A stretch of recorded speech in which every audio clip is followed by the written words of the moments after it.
All right. So we're going to discuss Lama Yeshe's precious teachings, okay?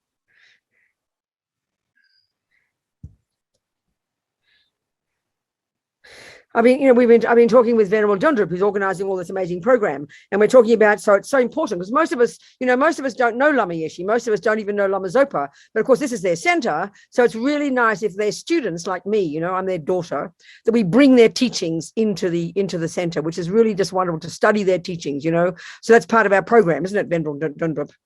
Regularly to have teachings like, say, Lama Zopa's, the ones I like to do, Mahamudra and Lama Zopa's book on death, but there's all the topics, we've got several things. And you can see in our curriculum, the one that, the second curriculum, what do we call it? Supplementary, isn't it? Supporting, thank you, supporting, there we go. So the first one, we call it our heart curriculum, which is all the courses, the FPMT courses, all in order of so, if you wanted to study, you just study going through those courses, you'll cover everything. And then in the supporting is all the other bits and pieces that are all coming from the same source, that back up and support the heart curriculum, So in there, we have one of the first courses is called, our heart lamas, and that's Lama Yeshe, Lama Zopa, and His Holiness the Dalai Lama. So we've got some classes on, what is it? We've got Sunday, we've got His Holiness. What is this Holiness one? Dundrup? Right now, it's the Essence of the Heart Sutra. There you go. So all the time throughout the year, we're going to have regular courses using already published books. This is why it's so handy, the course notes.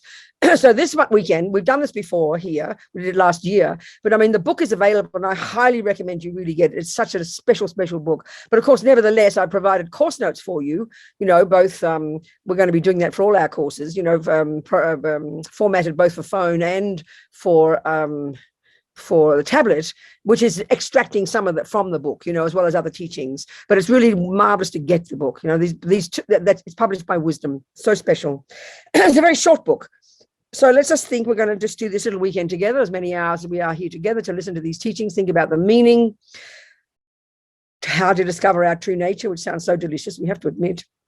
We don't talk like that, you don't go to your neuroscientist, please show me how to discover my true nature. We don't talk that way. This is Buddha's expertise, it's so exciting, really, if we think about it, so encouraging, so that we can develop, so we can become who we really are. So like the way of saying it, to become who we really are, it's so encouraging. No matter how bad things get, if we understand this, it keeps us going, it keeps us enthusiastic, it keeps us optimistic, So we think we're going to be here together to do that. Maybe we should offer a little mandala. Imagine we're offering to mandala all the objects of the universe, to offer to Lama Yeshe to request the teachings. Through his ridiculous daughter, me, I'm going to be saying the dumb words, but it's Lama's teachings, it's Lama's blessings. So maybe you receive Lama's blessings through my silly mouth, my Australian mouth, okay? So we make a little mandala. Who's going to lead it? Dundrup, are you? Or is Anna going to lead it? Who's going to lead it? Dundrup? Or Anna, so Dundrup's got the mandala. Are you going to sing it, Anna, or is Dundrup going to sing it? Venerable Dundrup is going to sing. Good, wonderful, thank you. So just think, he's got the mandala there. So imagine he's holding the whole universe, and we're going to offer this to Lama Yeshe and all the holy beings to receive the blessings.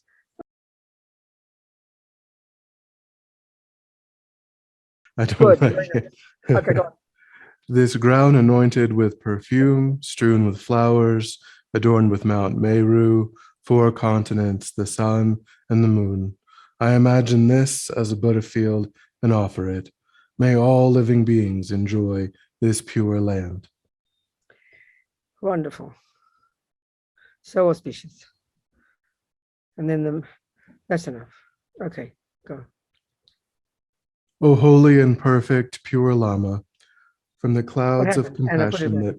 Let people follow the words. Hang on, Anna. Or someone's got it. Where is it? Doesn't matter, just say it, John. Just say, go on. Yeah, or Lou. Thank you, Lou. Good. O holy and perfect, pure Lama, from the clouds of compassion that form in the skies of your Dharmakaya wisdom, please release a rain of vast and profound Dharma, precisely in accordance with the needs of those to be trained. And as we say, this little Sanskrit words, we imagine the Lama Yeshe, the Buddhas, all happily receiving our offering. Idam Guru Ratna Mandala Kandiratayam. Wonderful. So nice. Okay, very good. And again, as always, we say our little prayer to begin, to set ourselves in the right direction. The first two lines expressing our reliance on the Buddha and his teachings, and the second two lines expressing this marvelous aspiration to become a Buddha, to never give up becoming a Buddha so we can be of benefit to sentient beings. And that's why we're sitting here together listening to these words. Sangye chodan soke chognam la janchu badu dagni kyab suchi dagi chunyan gipe sonam ki drola penche sangye drubpa shok sangye chodan soke chognam la janchu badu dagni kyab suchi dagi chunyan gipe sonam ki drola penche sangye drubpa shok. And I'll say the words in English a little bit more to add on to it. So we are, until we're enlightened, we're going to rely upon the Buddha, the Dharma, and the Sangha. And then we think by the listening, by all the virtuous karmic seeds we plant in our mind from listening to these teachings, may we become a Buddha, no matter how long it takes, in order to benefit all suffering sentient beings. Okay, thank you so much. Wonderful. So I want to give you a bit of just a bit of background to this teaching. It's just nice. I'll read you. I'll read you from the preface. Okay. Just a minute. Okay. So I'll read you from the preface, so you can imagine the scenario. You know, it's I have to find it. Where's this book? I know the course. Oh, just a minute. Sorry, I'm not quite ready. Sorry, I wasn't quite ready.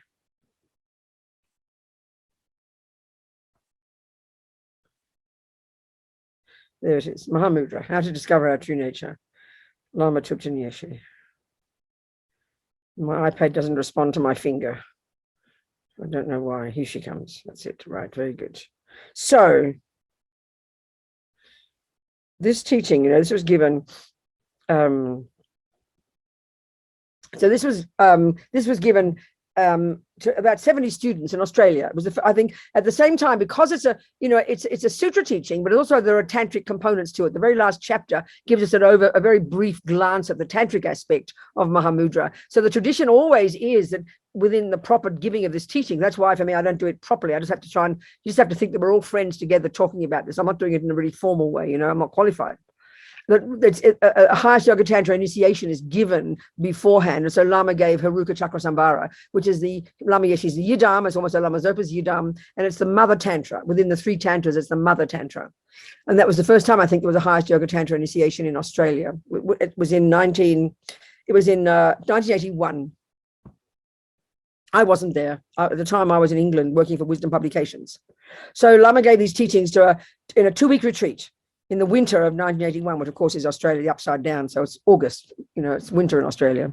The host was a Tisha centre situated on 50 acres of flat, low growing bushland just west of the small town of Eaglehawk, 90 miles north of Melbourne. That's where I come from, down in the southeast corner of Australia, Victoria, the state of Victoria. In the southeastern state, yeah, the property had been offered to Lama Yeshe's foundation, FEMT, earlier that year by the father of Ian Green, one of the students. So nothing had been built yet, so the retreat was held in a little wooden church next door in Sandhurst Town, a replica of a village from the mid-19th century Victorian gold rush era run by the Green family for tourists. So volunteers did a complete renovation of the church's interior in time for the event. So Lama paid homage to the great Indian yogi Atisha and also to an Australian Atisha. So Lama says, Atisha Center has an auspicious name. The great Indian yogi Atisha was who taught in Tibet during the later years of his life, was successful in his Mahamudra practice. He discovered his own Mahamudra. From the Tibetan point of view, Atisha was a Buddha, an enlightened one. This place has the energy of this yogi, as well as the energy of an Australian Atisha, the man who offered this facility. He's not Buddhist, but in his heart, maybe he is. So the instructions from this 2-week retreat form the bulk of this book, supplemented with advice Lama gave at retreats hosted by two of his own FPMT centers, Vajrapani Institute in California and Maitreya Institute in Amsterdam. 9 months after the Atisha Center event in March 1982, Lama also gave advice in India during the first Enlightened Experience celebration, a marvelous festival of teachings, empowerments, and retreats spanning 6 months. Organized by Lama Yeshe, especially for his Western students, hundreds attended, and I was at that event. That was in about the first 6 months of 1982. In India and Nepal, many of the empowerments were given, the teachings and empowerments were given by his own gurus, including His Holiness So he had requested His Holiness to give a commentary on the same retreat that he himself had used at a Tisa center. And this is the commentary, this is the book. So in 1981, Lama gave the commentary, and which is the book, on the first Panchen Lama Losang Chökyi Gyaltsen's. There's different in translations of it, but here Wisdom translates it as Highway of the Conquerors, the Mahamudra root text of the precious Gandhin oral tradition. So, and that was also, Lama Yeshe also requested His Holiness to give this commentary later on in 82 at the Dharma celebration. And there were like, I remember there were like 700 for the 6 months. It was very amazing, actually, very marvelous, very amazing. It was 6 months of teachings that His Holiness, Song Rinpoche, Sokon Rinpoche, Trijang Rinpoche, Ling Rinpoche, all of the great holy Gelugpa Lamas of the time, all who have passed away since then. And a second whole generation in the 90s of Lamas, the high Gelugpa Lamas also passed away now. There's so few left now, you know, the older ones. It's amazing. So we were so fortunate in those days. 6 months just immersed in the Dharma. Lama called it the Enlightened Experience Celebration. It was very amazing of Lama, very so extraordinary to do that. So many of us were so lucky, you know, so fortunate to be there. So His Holiness taught that in his own temple in Dharamsala. And so since then, there's a really marvelous book that I highly recommend by Alex Berzin, the translator at the time in America. He's got an amazing website. He's a really good source. That book's been published by Shambhala, by Snow Lion, and it's called the Gelug Kagyu Tradition of Mahamudra. And so what His Holiness did, and Alex Berzin has sort of supplemented with other teachings, has taken this text and then compared and stated all the different views in this particular approach of seeing the nature of your mind. It's a more advanced type of teaching in Tibetan Buddhism, sort of, which is Mahamudra as an example. Another example is Dzogchen. There's all these, and so His Holiness took all the main approaches, this type of approach from all the traditions, all of Tibetan traditions, and put them all together in that book, in that teaching. And then that book of Alex Berzin's, the one I just said, is published. And it's a really marvelous, in-depth book explaining this view and all the different traditions and how they all come to the same thing. It's really worthwhile getting the Gelug Kagyu Tradition of Mahamudra. So at the retreat, you know, at this retreat in a Tisha center, Lama Yeshe explained that Mahamudra is a name given to the universal reality of emptiness, of non-duality. So these words, you know, I mean, these words, non-duality is one, I mean, it's used in many different ways in Buddhism. Lama tends to use these kind of terms a bit loosely, but very appropriately, you know. So usually when he says non-duality, he's referring to emptiness. And then, so the Lama says the universal reality of emptiness, of non-duality, is the inborn nature of all phenomena. It exists equally in all things, organic, non-organic, permanent, impermanent, including all beings. Perhaps you're thinking that if Mahamudra is about emptiness, then you've heard it many times before. Well, you're right. The teachings are not so different, but the unique approach of this presentation is the emphasis on meditation, the experience of emptiness, rather than explaining what it means. So on the one hand, you see, this is what's interesting. On the one hand, when you hear about Mahamudra, it sounds easy. It sounds, oh, wow, I'd rather do that than spend 27 years squeezing my brain, studying all the Lam Rim and the Maha and all the business. You know, it seems like, oh, this is a quick way. It's a good method. And it seems a lot easier. It seems like, and it is in a sense, it is easier. But the irony is the only person who's really qualified, you could argue, the only person who's really qualified, get the experience of it, to use it properly, is the person who's done all the previous work anyway, you know. I remember one Lama who taught Dzogchen, which is similar. He taught it and taught it and taught it. Then he said, after 20 years, I finally have to start at the beginning again and talk about all the fundamentals because they just didn't know them. So in Mahamudra meditation, Lama says, the object of concentration is your own mind. In particular, its clarity, its conventional nature. And as His Holiness says in his commentary, finally, the goal is to realize the emptiness of the mind. So this is the talk all the way through when we talk about Buddha's final understanding of how things exist. We talk about how things exist conventionally. There's the conventional nature of how things exist. Or I mentioned Lama Zopa is discussing this actually in a teaching I'm editing at the moment of Lama's, Rinpoche's. He thinks conventional is not really the good word. So he said somebody else came up with the term illusory reality. And that could be good because this conventional reality isn't really reality. It's false, you know, but that's the term they use. And then there's ultimate reality, the actual reality. So, of course, in daily life, we don't use these words. We don't use these words in science. We don't use these words in psychology. This is Buddha's very specific take on things, you know. So, of course, like all these things, we need to understand what on earth he's meaning. We've got to know the definitions of these words. What's he talking about, you know?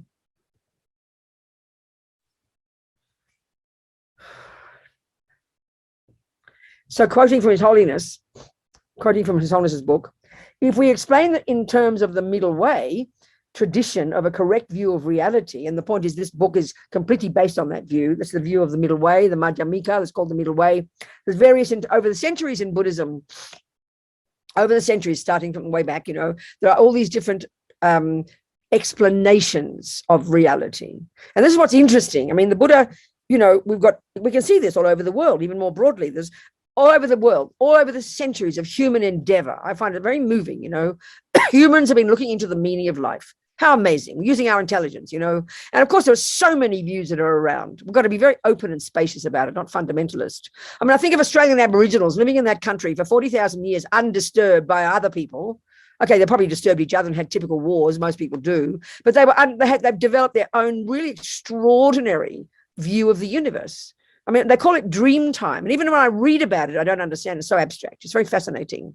Then wherever you go on the planet, as long as you find human beings, you're going to find human beings articulating the meaning of life. How marvelous. How dare we criticize any of them? We get so fundamentalist. Then you've got, everywhere you go on the planet, everywhere you go. Then so we've got some that are the popular ones at the moment. We call it Christian, we call it Muslim, we call it this, we call it that. And then we can see within each of those 47 varieties. Every time you get a human being who's going to have a slightly different take on things, So, and this is the thing, the Buddhist approach over the centuries since the time of the Buddha teaching, he taught words, so different people are at different levels and interpret them differently. These various turnings of the wheel of Dharma, the various teachings that Lord Buddha gave for different people at different levels of realizations, which seems like you give a contradictory teaching, but that's not contradictory. I mean, if you're 3 years old, your mother will tell you one thing. When you're 5, she will say it completely differently because your mind is able to understand it differently. You can't but we get too concrete about things. We freeze the words, we kind of strangle the words and try to be too absolute about them. So we've got to hear it skillfully and wisely, So even in Buddhism, there's a text that you study, as you know, if you're going to be studying basic program here at TNL or other centers, you're going to, one of the classic texts in the monasteries in Tibet, which is coming straight from the Nalanda tradition, the amazing monastic university system in India. His Holiness always says, we are the Nalanda tradition. There's an amazing place. And if you come on pilgrimage with me, and we're starting them up again, by the way, this is a commercial break, but it's said in the same voice at the same time as the teaching. You don't know the difference. I'm sneaking a commercial in. We're going to do a trek up to Laudo in October. We're back again. That's booked for October. Look on the website. And then we're going to start a pilgrimage again. We haven't one done for 2 years, back to India and Nepal. We're aiming for February 2023. So anyway, when we go there, we go to this marvelous place, the ruins of this monastery, Nalanda monastery, the ruins. I mean, it was there flourishing in the 7th, 8th, 9th, 10th century, the time of the great Vajrayana, the peak of Vajrayana Buddhism, Mahayana Buddhism in India. The peak of it was amazing. And this extraordinary place of learning and the greatest yogis of all the levels of Buddhism. And of course, it was all men, but I'm sure a few females snuck in, squeezed their breasts and shaved their head and pretended. The poor girls, all they could do is the best as they could do, wasn't it? I'm sure we would have done that when we were there at the time. Maybe we even cut our breasts off, wouldn't we? Don't want to show ourselves up. Anyway, I'm just raving on here, relax. Anyway, this Nalanda was astonishing, amazing place of learning. And, as His Holiness always says, we are the Nalanda tradition. So when we realize that, Padmasambhava, for example, in the 7th century, he was the one who went to Tibet. He took, and all those holy beings, before it all collapsed in India, it really collapsed in Nalanda, 10th, 11th century. I mean, I don't know the history, and this is just the way history is. It was the influx of Muslims into India. It's not criticism, it's just fact. So, I remember one of the tour guides at Nalanda said that the libraries took 6 months to burn. I remember him saying that, But it's a marvelous special place, and we go there on the pilgrimage.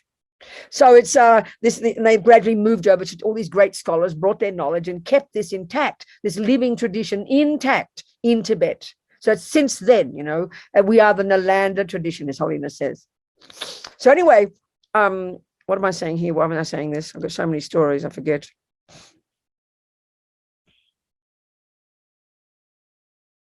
Yeah, the middle way. Okay, so there are many interpretations of Buddhism. And there's actually a text you study when you study the basic program. It's called Buddhist Tenets. And it's a presentation of the 4 main kind of packages of Buddha's interpretations. One is of the Hinayana. There are two of those, Hinayana, and within that there's the Vaibhashika and the Sautrantika, and even within that there are like 18 sub-schools of them. I think what's called the Theravadan these days is the only remaining of the 18 sub-schools, I think, is of the Sautrantika view. There's all these variations, and this text Buddha's tenets puts them all together and compares them, which is marvelous. It's really good, and we need to study all of them, you know. So of course the teachings we're giving here, and I'm not that educated, so I can't do them all. I've forgotten. I studied it, but I've forgotten a lot of it. The view of lamas in this book and the view of Panchen Lama is the Gelug interpretation of the Madhyamika. The Madhyamika is the middle way, and even then that's broken into sub-schools as well. And the one that we're describing here from Lama Yeshe's teachings, which is expressed in the Gelug tradition in Tibet, is the Prasangika Madhyamika, the consequentialist middle way. So that's the view we're using here for our description about emptiness and ultimate reality. And even in Tibet, there are variations, so many variations. You know, I've got lamas for example, in Nyingma. One of my lamas is Dzongsa Khyentse Rinpoche. And I mean, I remember going to a teaching of his in San Francisco on the middle way, and it was so different how he presented it. You know, that prayer we do when we do that wonderful Saturday practice we do every Saturday, you know, for the pandemic. It's a Sakya prayer, and they speak differently. They say things differently. So it's really refreshing to hear it from different points of view. But in the end, when you practice, you've got to have your own style. Then the others can enhance that, you know. So I hear that when I go to Songsa Khyentse Rinpoche's teachings, you know, I hear his approach to Madhyamika. It really helps you. When I go to Sakya Trinzen, one of my lamas, a Sakya Lama, when I hear his teachings, it's different. It's very good for the mind. But, you know, I'm a Gelugpa in my little heart. I'm a Gelugpa, you know. So that's Lama Tsongkhapa that's my style. That's my main one, right? Because it's my lamas. So the middle way, in other words, the middle way. And that's the Mahayana. So there's a school, the Vaibhashika and the Sautrantika, that's the Hinayana schools, many variations. And then you have the Mahayana. And then you've got the Chittamatra and the middle way. And then within those, you've got sub-schools of those, you know. So and all the schools, quote unquote, simply means different interpretations. And really to study perfectly, you would start at the beginning and go each way, ever more subtle, ever more precise, ever more subtle. You'd lead yourself through these different views until eventually you can come to the essence. It is said to be the essence of Buddha's teaching, which is the Prasangika Madhyamika, the actual expression of Buddha's view, you know. That's the way of studying in this amazing Nalanda tradition, as Lama did for 25 years. And the Mahamudra teachings are based on that view. So as His Holiness says, if we explain in terms of the middle way tradition of a correct view of reality, the usual method for gaining correct understanding is to realize the emptiness of a person, a conventional me. For this, we analyze the mode of existence of a person in terms of the 5 aggregates. This 5 aggregates is just a curious term, but it basically is one of the sutras of Lord Buddha, where he presented a person in terms of breaking us up into 5 components, basically. 5 components, basically. Form, feeling and discrimination, non-associated component phenomena, and consciousness. So we need to understand all those, you know, but they're the parts of a person. They're the pieces, they're the components that make up a person. So this word person, me, I, person, they're all synonymous. Buddha is a person. A dog is a person. A hell being is a person. It's a term referring to a type of phenomenon that has a consciousness, you know. Another way of dividing all of them is into enlightened beings and unenlightened beings, you know. So person, right? So for this, we analyze the mode of existence of a person in terms of these 5 aggregates as the basis for labeling one. So everything that's labeled, this is the emptiness teachings we're going to get into, everything that's existing, everything that exists, you have to first label it. You first name it, label it. And that is, as they say, the basis. Then the components of that thing are the basis for that label. So the components, the 5 aggregates, are the basis of the label I, me, person, you know. So now in the Mahamudra tradition, however, although we still take as the basis for labeling a person the 5 aggregates, just as you would take the components of a computer as the basis for the label computer, you know, the components of my thermos as the basis of the label thermos, the components of an iPhone as the basis of a label iPhone. And these are crucial words to understand. In the Mahamudra tradition, however, although we take as the basis for labeling a person the 5 aggregates, we focus primarily on the aggregate of consciousness, on the mind, as serving this function. Thus, the Mahamudra tradition presents a correct view of reality in terms of the emptiness of the mind. This is back to the preface, which I wrote, of course, because I'm the editor. So first, however, it's necessary to realize the emptiness of one's own self. So you've got to hear these different words. Everything that exists, this is the Buddha's deal. This is the final, where all the Buddha's teachings, with the Lam Rim, first scope, second scope, great scope, everything leads inexorably to the final way that things exist. Everything leads our mind, primes our mind to get to the final analysis of how things exist ultimately. Because once we realize that, we've cut the root of samsara, we've cut the root of delusions, we've climbing out of samsara into our nirvana. We can't fall back after that. So everything that exists, Buddha says, everything that exists, whatever exists, that which exists. And this is a massively important term and a massively important thing to comprehend the way Buddha describes how things exist. That everything that exists, and there are various synonyms for that: phenomenon, object, object of knowledge, existent, established base. There's maybe 5 there. They're all synonyms for that which exists. So why is this so crucial? Because fundamentally, what Buddha's telling us is that right now we are living in la-la land in relation to that which exists. In the mind, there are layers upon layers upon layers of misconceptions, of delusions, of emotional afflictions. I've identified in Lama's teachings, I've identified 21 synonyms that Lama uses for this in his amazing effort to get us to understand the meaning of the word, Let me read them out to you. I'll get to that. I'm saying this is describing Lama's amazing effort in describing things to us, I'll come back to my point in a second. So throughout the retreat, many of the teachings were given as guided meditations, with Lama emphasizing the experience of emptiness of oneself. I'm going to go back to that point in a second. He inspired students to go beyond ego's addiction to a limited sense of self and to taste the lightness and expansiveness of our own mind, our own very being.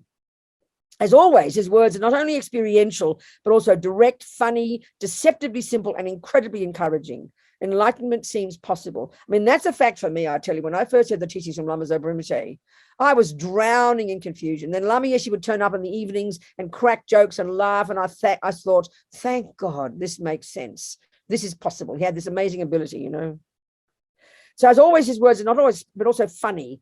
As always, in his desire to counteract a tendency in contemporary society to mystify meditation, he brings the instructions right down to earth, making them doable even by beginners. He goes to incredible lengths to explain the meaning of what would otherwise remain intellectual or arcane. So there's no limit to Lama's creativity in finding ways to do this. For example, this is my point now, he uses 21 different terms for affliction. The typical word, as you know well, if you look at all the Buddhist literature for the delusions and neuroses, is the word affliction. So of course I never use, and Lama never used that word. I think he just knew intuitively it was a really weird word. We don't use it in our modern culture, Emotional affliction. And these are so the main term used in Buddhist psychology, which Lama never used, to refer to the states of mind, such as attachment, anger, and the primordial clinging to an independent self. So some of the terms are variations of accepted synonyms, but most are of his own creation. So here are the 21 I identified. All variations of the word delusion. Artificial concept, confused thoughts, contradictory concept, delusion, deluded thought, dualistic concept, dualistic puzzle, dualistic thought, fanatical thinking, fantasy, hallucination, hallucinated projection, hallucinated vision, impure concept, limited concept, misconception, mistaken concept, negative mental energy, projection, superstition, wrong conception. So when you read those words, you just go, oh, that's just Lama being cute. But there's all these terms he's come up with which could be validly put down as proper synonyms for the word affliction, for these neurotic states of mind the Buddha's telling us that are crowding our mind out, that cause us literally to see things in a way that they don't exist. This is the thing that's so fascinating. This is the entire way the Buddha's talking from A to Z. The extent to which we are caught up in these misconceptions, in all these terms, is the extent to which, one, we suffer, because it is the extent to which they misrepresent the world back to us. That's the way it works. So Buddha wants us, he needs us, his wish is, because that's what he's discovered, the actual reality of how things exist, the actual final reality of how things exist. So the job is to strip away all the misconceptions. That's really the job. One way of saying the whole job of being a Buddhist is to remove the delusions from our mind, remove these layers and layers and layers and layers of misconceptions that make us as blind as bats, you know. So when you're trying to look into ultimate and conventional reality, we need everything that exists, every phenomenon, object of knowledge, existent, established base, it has this conventional or illusory way of existing, and this ultimate way.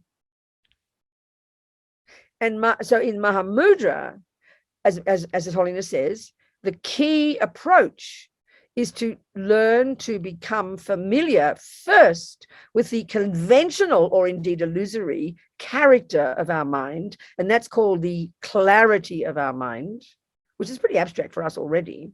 So, and eventually that leads us, this is the point of this meditation, it leads us to be able to finally see, cognize, to become aware of the so-called ultimate nature. But first, this is the thing, at the beginning, back in 1981, I mean, Westerners had been coming to Lama Yeshe's most of Lama Yeshe and Lama Zopa students at that time were Westerners. They weren't Asian or other continents, mostly from Europe, Australia, and America, mostly, I'd say. I met the Lamas in 1976 in Australia. They first met foreigners in Courtin Monastery in about 1967 or something, with their first student called Zina, an Eastern European. She was from, I think she was, no, Latvian or Ukrainian, actually, Latvian. I think she was Latvian aristocrat, but Lama Yeshe always liked to call her a Russian princess. He just called her a Russian princess. She wasn't Russian and she wasn't a princess, but that's how Lama liked to talk about her. So she was their first student. And then they moved, they were in Darjeeling because Lama Zopa had got TB, which is very common among all the poor Tibetans living up in the mountains. Lama Zopa is a Sherpa. When they came down to the plains of India, when they escaped, they got falling like flies from TB, and they still get TB very regularly. So Lama Yeshe took Lama Zopa, and Lama Yeshe met Lama Zopa back in India when they came out of Tibet from two different places, and they met. Lama Zopa was 16 at the time, I think, 69, 44, 15, and Lama Yeshe was 25. So Lama had come from Serajay in Tibet, and Rinpoche had been in Tibet at the time in 59. He's a Sherpa, but he was in Tibet in a monastery just on the border there, and so he had to escape too. So they both went to this place called Baksadur, which, as Lama Zopa says, is where during the time of the British, it was like a concentration camp. He called it. It was like a prison. It was a disgusting place. So that was a big fat war. The Tibetan monks, mostly the monks, all went there, started working together, living together in this very awful place, and a lot of them dying from TB. So Lama Zopa got TB, and then Lama Yeshe took him up to Darjeeling, and that's where they met their first student, maybe mid-60s. I can't remember now. And then they went down to Kathmandu eventually. And that's when all the Western hippies started coming looking for enlightenment and drugs. Why hippies look for enlightenment and drugs simultaneously, don't ask me. Maybe because Tibetan men had long hair and wore jewelry. They looked like a bunch of hippies, you see. But actually Tibetans are very conservative, so it's really a misconception. So that's when they started meeting all their mainly Western students. And that's when they finally moved up to Copan. Zina found this place up on a hill outside Kathmandu Valley. Outside the valley, just up in the hill. That's Copan. That's where they've been since. So why am I telling you this? Because, again, when I first heard the teachings from Lama Zopa and Lama Yeshe, I was completely confused, totally confused about this, the meaning of the meaning of all this stuff. And then Lama would talk, and like I'm saying before, he made it so easy for us. There's another point there, but I've lost track of myself. Okay, where was I? back to reality. Okay. So Buddha's deal is he wants us to realize how things exist, because that is the method for stopping suffering. This is the point to get. I mean, we can easily be so kind of caught up in all these amazing philosophical teachings because they are so delicious and exciting, you know, but we can really easily lose sight of it and just get very clever intellectually. And Lama could see, because, I mean, modern people, all highly educated, he could see that was a major danger. We can easily get caught up, really delighted by the intellectual, the cleverness of all these teachings and not practice. Lama always kept us completely grounded in making sure it is experiential. And that's why this teaching is so marvelous, you know. So we need to, so the first thing we do, so at that time, 81, this is where I was coming from. You know, from the 70s, Lama Zopa started, maybe 10 years already, Lama Zopa and Lama Yeshe been giving teachings in Courtin. And by the time they came to Australia, first in 75, 76, and then this teaching in 81, I mean, many of the first time they've ever had a highest yoga tantra for a start, but also none of us at that point had really studied much philosophy, you know, much really intensive philosophy. So for us to have heard that first you realize the empty nature of self, and then you realize the empty nature of mind, we wouldn't have been able to see the difference. As I could see in this teachings, Lama Yeshe, so let me just read from the preface and I'll explain to you. Okay, so again, His Holiness, in the Mahamudra, first, in the Mahamudra tradition, however, although we take as the basis for labeling a person the 5 aggregates, we focus primarily on the aggregate of consciousness as serving this function. Consciousness and mind broadly are synonymous, used in different ways, but broadly here synonymous. So thus the Mahamudra tradition presents a correct view of reality in terms of the emptiness of the mind. Emptiness, Mahamudra, non-duality, ultimate reality, these are all vaguely synonyms, okay? But first, however, this is me again in the preface, it's necessary to realize the emptiness of the self. So we've got to realize the mind is not the self. The self is the name we give. The self or person is the label we give to this phenomenon. Computer is the label we give to this phenomenon. iPad is the label we give to this phenomenon. And each of them has their own basis, you know. So mind is another label for another phenomenon. A person is made up of body and mind. There are 2 components, broadly speaking. A person is made up of body and mind. And as we know from the Vajrayana tradition, Lama doesn't go into this here, physical matter, including the body, are made of the 4 elements. So a computer is made up of millions of components. It's very clear. An iPad, a cup, a thermos, a flower. So each of these is a name given to a certain phenomenon. So self or I or person is the label given to this package here. Within that package, there are 2 parts, mind and body. So the Mahamudra meditation, you begin, which is the first one you need to comprehend, we begin to try to understand the emptiness of the I, the emptiness of the self. Then that leads you, when you're more advanced, to eventually, inexorably begin to understand the emptiness of the mind itself. But at that time, we wouldn't have known the difference much. You know, so Lama kind of interchanged.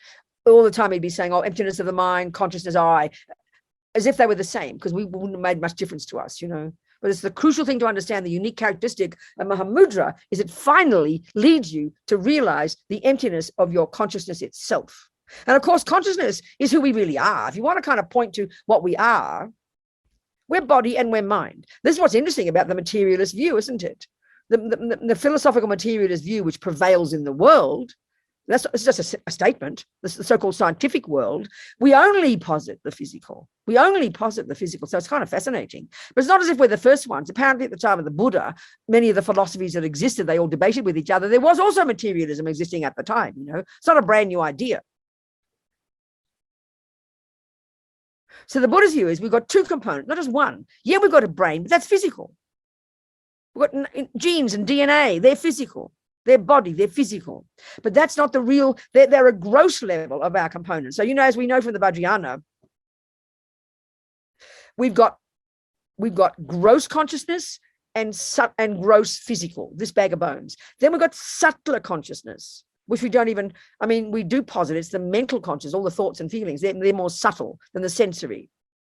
But they have got They've their own physical energy that they're connected to. The sensory is intimately connected to the five senses, the gross body, isn't it? So when they've ceased at the time of death, they don't know, there's no longer the senses, there's no longer a sensory consciousness. Then when you've got subtle consciousness, that's still around, your mental states. And that's inextricably connected to the subtle physicality, which is the 72,000 subtle channels coursing through this body. And then through those channels are coursing the subtle wind energy or prana. This is the basis of the subtle physical energy. This is the basis of health. It used to be 1,000 years ago in our culture. It's still the basis of health in the Chinese system. It's the basis of health in the Ayurvedic system and the Tibetan medical system. It's the Vajrayana model. It's not the materialist model, allopathic system, clearly. They're these subtler physical energies, and they're inextricably linked to our different states of mind. And then we've got extremely subtle mind and extremely subtle physical energy, and they are one entity, different functions, but one entity. And it's that subtle physical energy, the subtle wind energy, and the very subtle consciousness that goes from life to life, you know. That's the way they say. And then depending on our karma, you get reborn as a dog body, human body, ant body, whatever kind of body you created the cause to have, you know. The continuity of, so if you want to point out which part of you is the real you, even though you can't separate, is your mind. It's pretty obvious. It's your mind, you know. Your mind is the one thing, the constant. It's always linked to the subtle physical energies. You can't separate those. But the mind is the one. The mind is the boss. So in Mahamudra, you begin by understanding this emptiness of the self, and that's where Lama Yeshe mostly concentrated. So throughout the retreat. Okay, so first, however, before we realize the emptiness of the mind, however, it's necessary to realize the emptiness of the self. Lama Yeshe says to start by focusing on the thoughts, whatever arises in it. So your focal point in Mahamudra meditation, the focus is the mind. You know, you do meditations, your focus is the breath. You're trying to do concentration.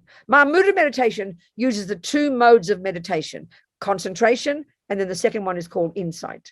There's two modes in Buddhism, thousands of techniques. So the classical technique that Lord Buddha first teaches us, one of the simple meditations to use the object of observation is the breath. But that's still gross. That's still not, that's still a good start though. Sometimes in the Tibetan tradition, very often we concentrate on the deity, on the Buddha. We use that as our focus of concentration. You can use the thoughts, you can use concept, you can concentrate on subtle analysis of the meaning of things. But here, the object of concentration is the mere mind itself. And you start with whatever arises in the mind. You start with thoughts, whatever pops up in your mind, you learn to focus just on that. It's quite hard. When you close your eyes, you can find the breath. But you try and focus on your mind, you feel like you're swimming in kind of confusion. You can't kind of locate it. What do you mean focusing on my mind? It sounds too weird, you know? So you've got to get used to it. So first it's necessary to realize the emptiness of the self, but the object of concentration all the time in Mahamudra is still the mind.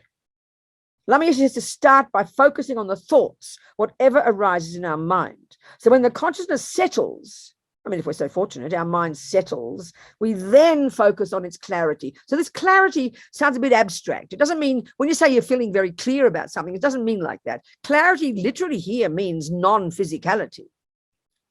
The definition of mind, everything has a definition. You label something, you define it, you see its function, then you can begin to discuss what it is and how it exists first, ultimately, conventionally, then ultimately. So what's the mind? The definition of mind, and definitions have two parts. The first part tells you its conventional, its characteristics. So here it says the mind is that which is clear, meaning not physical, not substantial. And the second part of the definition tells you its job, tells you its function. Like, what's that, mummy? Oh, that's called a thermos. That's the label. Give me the definition, mum. She'll tell you the first one. Well, sweetheart, you can see this flat-bottomed metal container. So, but then I don't know what it is yet. This is the crucial piece. But mummy, what does it do? What's its function? What is it? Oh, darling, it keeps my tea warm. That's its job. So what's the job of mind?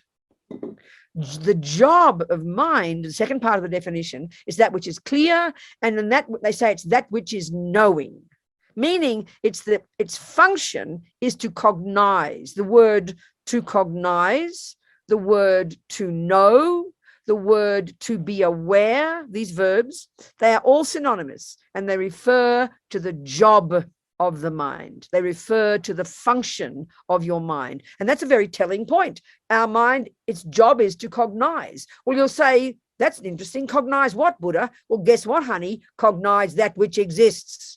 And why should I do that? Not just to be clever and pass my exams in philosophy, so I can get the hell out of samsara. That's the reason behind it. Because Buddha says we suffer because we're living in La La Land. And our mind, with all its misconceptions, is what causes us to live in La La Land. So we've got to learn to go beyond that and to cognize that which exists. So the mind is central in Buddhism. I mean, it's secondary. I think it's the lowest on the totem pole in hard sciences, you know.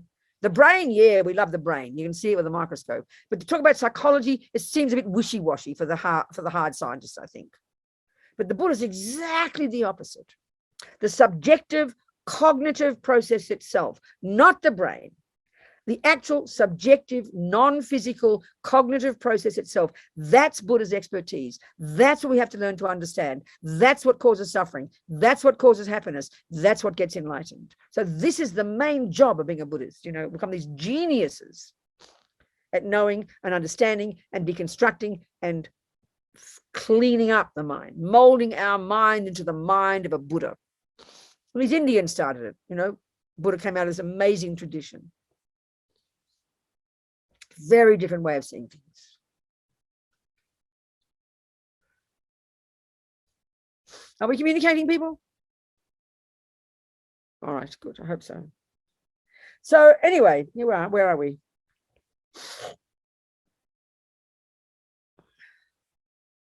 So first, it's necessary to understand that, to realize the emptiness of the self. Lama Yeshe says to start by focusing on the thoughts, whatever arises. When the consciousness settles, we focus then on its clarity, this nature of it, this the subtler nature, still the conventional nature. Once there's a reasonable level of concentration, in order to recognize that there is no independent self, another word for saying realizing the emptiness of self, there's no independent self. The Panchen Lama then says, quote, to investigate intelligently with subtle awareness the essence of the individual who is meditating, the self, the I. Just like a small fish that moves in lucid waters without causing any disturbance. So in his commentary, His Holiness explains the next step. Once we have gained conviction in the lack of true and inherent identity on the basis of our own self, we turn to other phenomena. As part of this process, we now take mind as the basis for emptiness. In other words, as the basis that is empty of existing in any fantasized and impossible way. We scrutinize and analyze mind with a correct view to gain a decisive understanding of its empty nature. That's the essence of the whole book, basically. There's just these first few pages of the preface.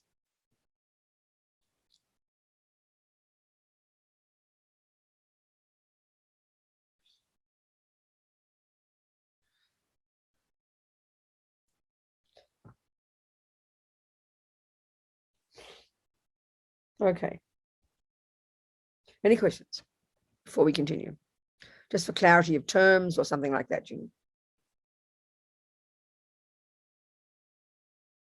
No? Okay, no worries. Keep going. Okay, so let's just go through Lama, what he says.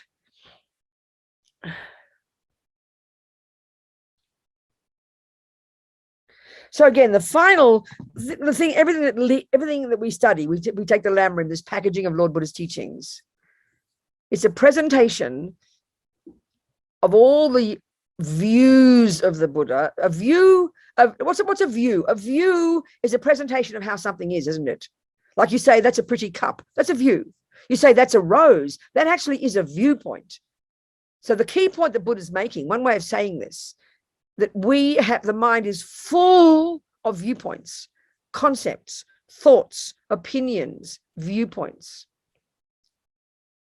And basically what he's saying is some, even conventionally, some are valid and some are not. So our very first job is to understand conventional reality. And that's what the Lam Rim is. Buddha talks about karma, impermanence, the realms of existence, vows, body, renunciation, compassion, love, bodhicitta. They're all the components of the conventional Buddha's view of the universe conventionally. Even getting that correct would cause us to become blissfully happy and content. The first part of the Lam Rim is Buddha's presentation of how things exist conventionally. And he's telling us, forget about not even knowing how things exist. Ultimately, we're living in la la land, even in relation to how things exist conventionally. So studying the Lam Rim, so-called, where basically Buddha's presenting us his observations of how things exist. That's essentially what Buddhism is. It's a presentation of his own direct experiential findings based on his own observation, not on revelation, not on speculation, on his own observation of how the universe exists. That's what Buddhism is. And it all leads us inexorably, priming our mind as we go, to finally be able to now understand the ultimate nature of those conventional phenomena. That's when we become liberated. And you combine it with bodhicitta and you become a Buddha. So in a sense, we've got to get the conventional reality right first.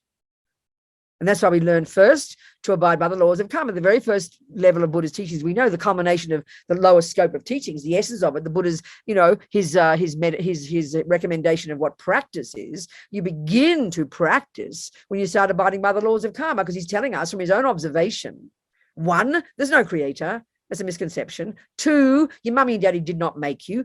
You are not only the body. Yes, you have a brain. Yes, they gave you a brain, but your consciousness is yours, honey child. It's not physical, and it goes back to beginningless time and this natural law of karma, which is such that everything you think and do and say programs your consciousness, turns you into the person you become, life after life after life. That's the first level of conventional reality that Buddha presents to us, which of course is pretty insane for us, a brand new idea as far as we're concerned. It's radically different from the view of creators. It's radically different from the materialist view. This is Buddha's view. So that's the first level of conventional reality. And already look at where that starts when we start getting in touch with cause and effect, that I'm the boss, that I create my own suffering and happiness. Already we start to change. Already we start to loosen the grip of ego grasping. Already we start to suffer less. We start to get less attached, less angry, because we now realize we're in charge. We're responsible. Instead of this self-pity victim who wants everybody else to love me and approve of me and pat me on the back. We stop being children. That's the first level of conventional reality. Junior school, first scope. And then he gets us to go deeper. Now we get to let go of all the the branch delusions, the branch misconceptions, the branch conceptual puzzles. Attachment, anger, jealousy, all the neurotic, ridiculous rubbish that are driven by the root delusion. So he gets us to work on those, the branch delusions. At least we start to see that the cake that does exist is not the cake that's seen through the lenses of attachment.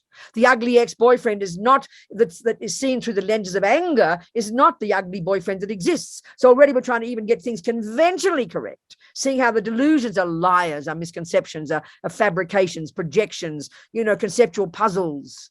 This is all conventional reality. Getting in sync with conventional reality, already fantastic.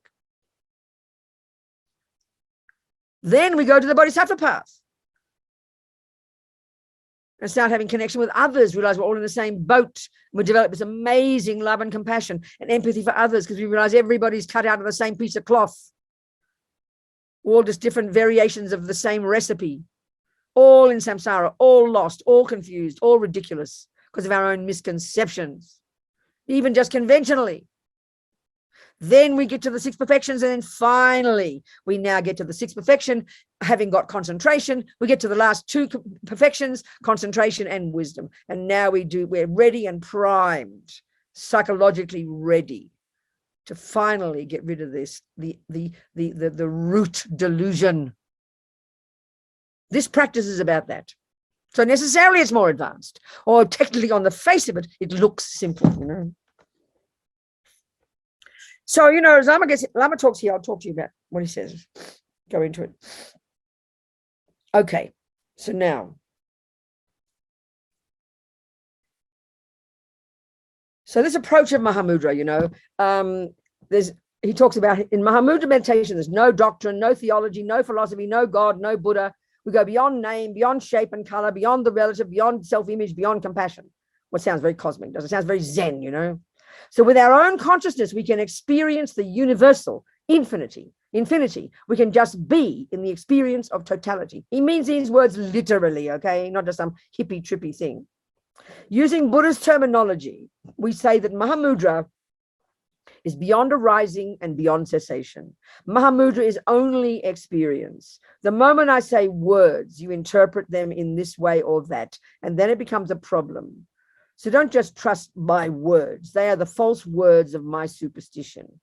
Buddhism thinks that way. No matter what words I say, they still come from my conceptions. You have to go beyond words. So this itself is a fascinating topic. You know, I mean, they study this in depth in the Buddhist monastic university system, you know. This gets us to try and understand the mind, okay? So like I said before in the Vajrayana model, we've got gross consciousness, subtle consciousness, very subtle consciousness, this gradual levels of from gross to subtle of our capacity for cognition. We live at the gross level. We live at the tip of the iceberg of our mind in combination with this bag of bones, you know. So even when when we study the mind and we study the Buddha says, you know, the epistemological model of the mind, which is the way mind functions. It's very intellectual. It's very fascinating. Then we learn, even one of the main ways we learn there is we learn how we have sensory consciousness. We have mental consciousness. So sensory is gross, is very gross, very coarse, very limited capacity for cognition. But as Lama Yeshe says, we make the body the boss, you know, because we're totally, I mean, as far as we're concerned, this big lump is me. We don't even separate. I mean, you know, Buddha talks about body, speech, mind. We know that technically, but we don't think like that. And this is this big lump of me plodding through life, isn't it?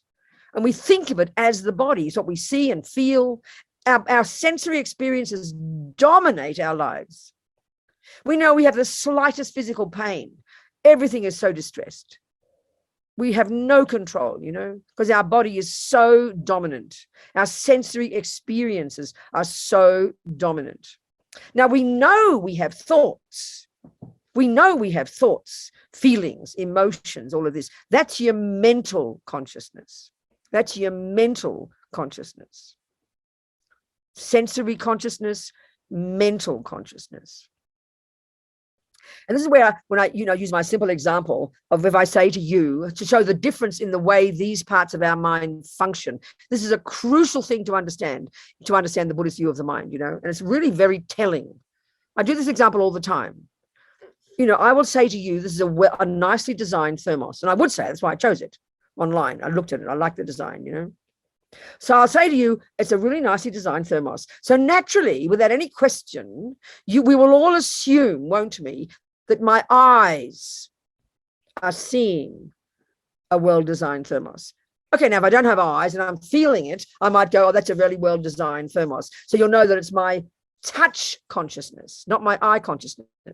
I won't say, oh, wow, what a well-designed thermos, and saying my ear consciousness cognizes it. No, my eyes. So we assume my eyes, even we assume my physical eyes are cognizing a well-designed thermos. Well, no, not possible. The sensory consciousness is, meaning eye consciousness, ear consciousness, nose consciousness, tactile consciousness, tongue consciousness. They have a profoundly limited way of cognizing. So basically, eye consciousness, and we're not discussing the eyeball, remember? Consciousness, by definition for the Buddha, is not physical. So your eye consciousness is that part of your mind that functions through the medium of the eyeball working well, your eyelid open, the lights on, the nerves working well. A whole bunch of conditions come together that enable you to have a cognition. So what is it that eye consciousness cognizes? Every part of our mind, by definition, is called subject, and whatever it cognizes is called its object. So eye consciousness, the object of eye consciousness, is precisely two things: shape and color. That's it, shape and color. Ear consciousness, I will say, as soon as I hear that one trumpet note, I'll go, wow, Miles Davis. But ear consciousness is not capable of cognizing Miles Davis. This is a really telling point. This should be a shock for us and is a powerful way to see how we misconceive the world, you know. So, okay, if eye consciousness can only cognize shape and color, then you have to ask the question, which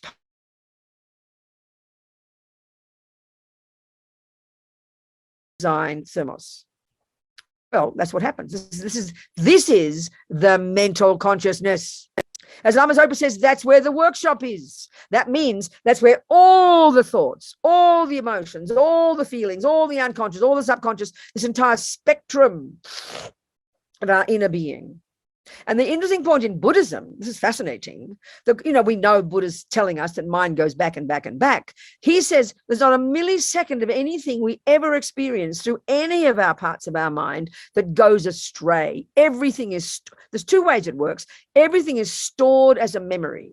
So, you know, that's why eventually, as you remove all the delusions from your mental consciousness, you'll have clear clairvoyance of 20,000 lives ago. You'll see exactly the minds of others. You'll see the future because your mind has that capacity.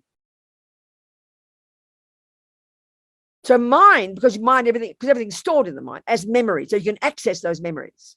We access maybe today a few memories. You know, it's only now 11 o'clock in Santa Fe. If we each of us had to write down exactly what we've cognized every millisecond since we woke up, we'd be a miserable failure. But everything is stored in the mind, whether we remember it or not. This is very fascinating. The other way, of course, mind works is karma, you know, the qualitative way that we process things. So basically, the mental consciousness, what's happened is the millisecond my eye consciousness goes here, because we're familiar with all this process, we've programmed ourselves for countless lives. I say it this way, within a millisecond, quicker than Google, and I think that's true, quicker than Google, my mental consciousness is accessed. All the memories are there, all the things I've thought about, what I like, what I don't like. I remember what I think is good. I remember shape and color and what I think is good design. All these concepts in my mind, and out of my mouth comes an expression of those concepts. Oh, what a nicely designed thermos. Well, it is a thought. It is a concept. It is a viewpoint. It is an opinion.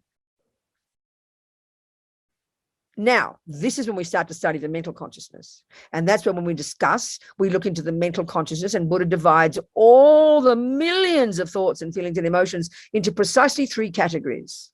Those that are deluded, ridiculous, afflictions, misconceptions, those that are valid, reasonable, conventionally reasonable, the so-called virtues, and those that I call the mechanics of the mind. There's three categories precisely. That's the contents of our mental consciousness. Now, mental consciousness has a gross level of functioning, and which is conceptuality, and then has a subtler level of functioning, which we don't even posit as existing in our modern psychological views and in our neuroscience, and we therefore don't, and we wouldn't even know how to get there. And that's the level of mind we have to get with single-pointed concentration. Lama Yeshe talks about it in the book. The first mode of meditation is called, you know, the end result is known as shamatha.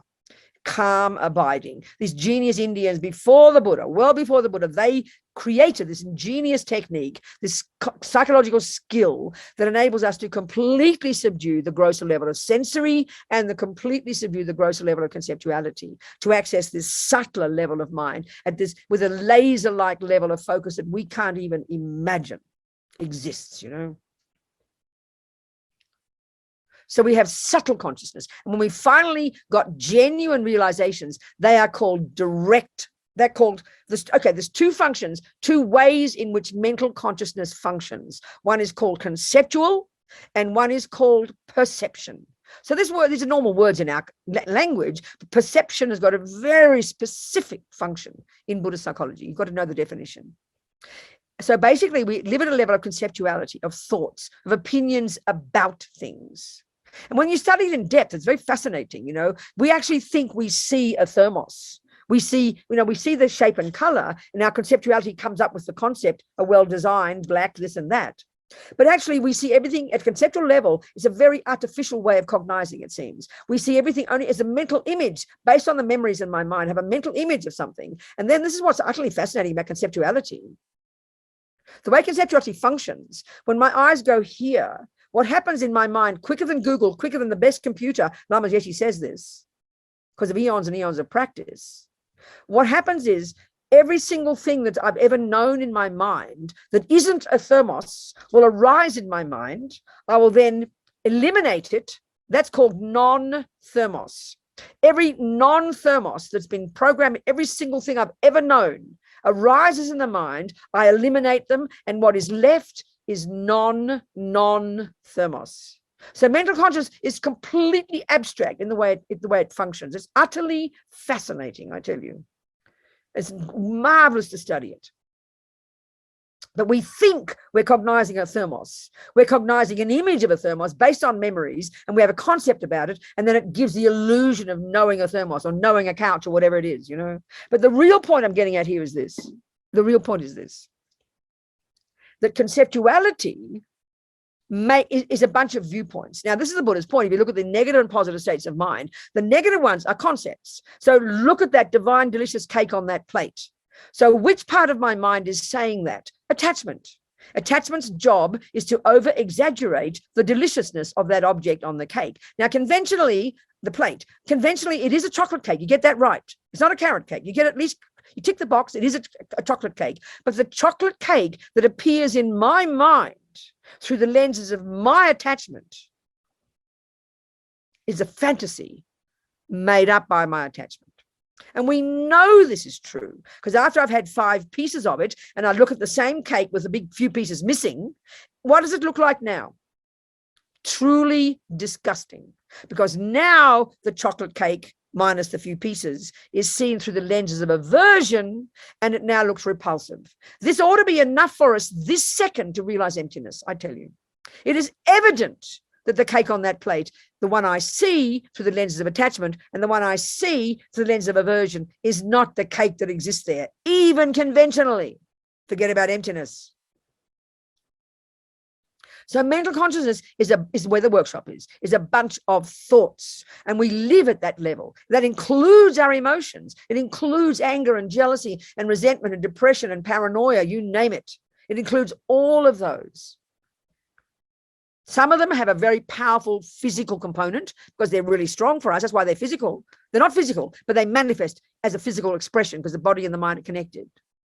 They're the emotions we talk about, but they're all rooted in being concepts. And some are deluded, some are misconceptions, lead us up garden paths and cause us to be reborn, and to suffer, and to cause suffering. And then there are the valid, conventional realities, at least the conventional states of mind: compassion, kindness, wisdom, love, generosity. So all the first stages of the Lam Rim are trying to get things straight, at least conventionally, be on the right page. Already that is amazing. You'll be a happy person as a result of that. Then you got to get to the ultimate.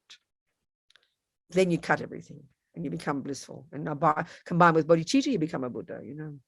So mental consciousness is the real one, and the grosser level, conceptuality, and then the subtler level, which is called non-conceptual. And it's called perception. So you can only have that access to that level of mind with single point of concentration. It is impossible to see the reality of karma, to see the reality of impermanence, to see the reality of bodhicitta, to see the reality of emptiness until we've got a subtle level of it. And that's just what takes training, you know.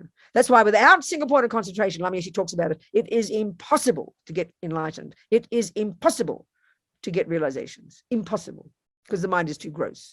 Conceptuality. 10, 11, 15. Any questions? Then we'll have a little break. No questions in the chat, Venerable. Well, I think we just taste this stuff quietly. Just taste this now and go away and be your own trip for 15 minutes. What's our schedule, Vendrundrup, or Anna, what's our schedule, darling? Our schedule was down for 12 till 1 for our lunch break. Good. Well, I think we'll have a 15-minute break. So are there any questions? Any questions in the chat box there, Anna? No questions as yet. All right, so let's just continue then. No problem. So, oh, where's my book? I'm sorry, I've got to get my book. Sorry, forgive me.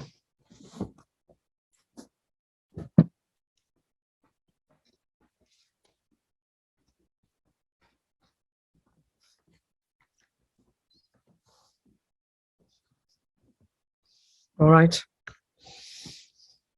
Okay.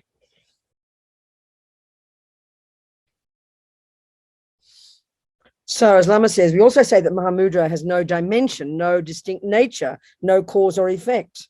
Remember when Shakyamuni Buddha discovered enlightenment, he was silent for several weeks. He felt it was not possible to express the deep universal Mahamudra experience to others.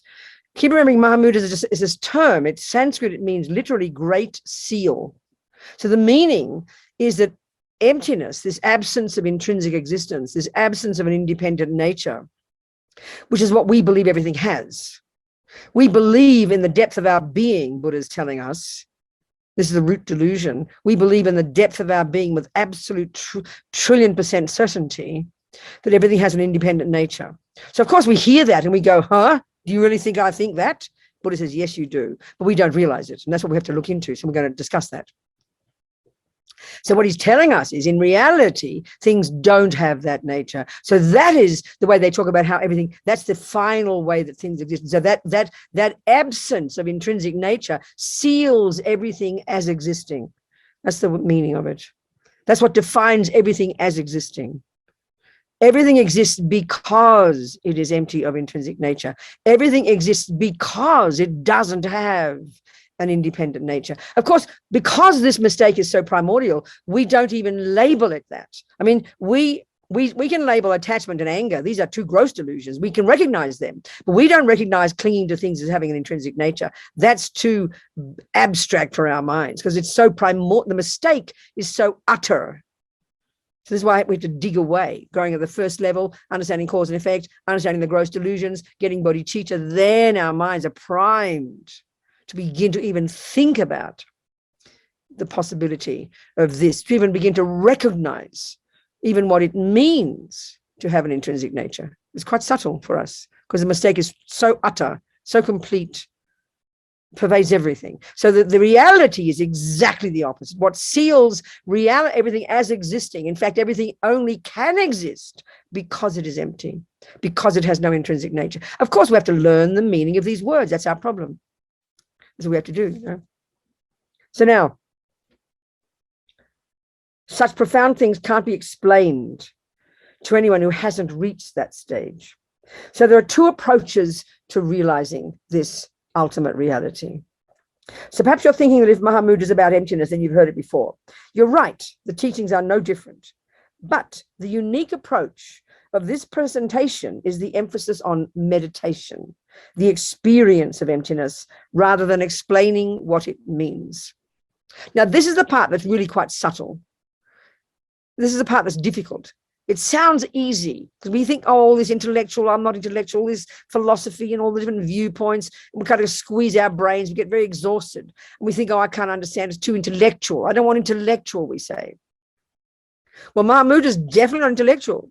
But the irony is it looks on the face it's simple, but the reality is it's enormously difficult. So this is the example I use.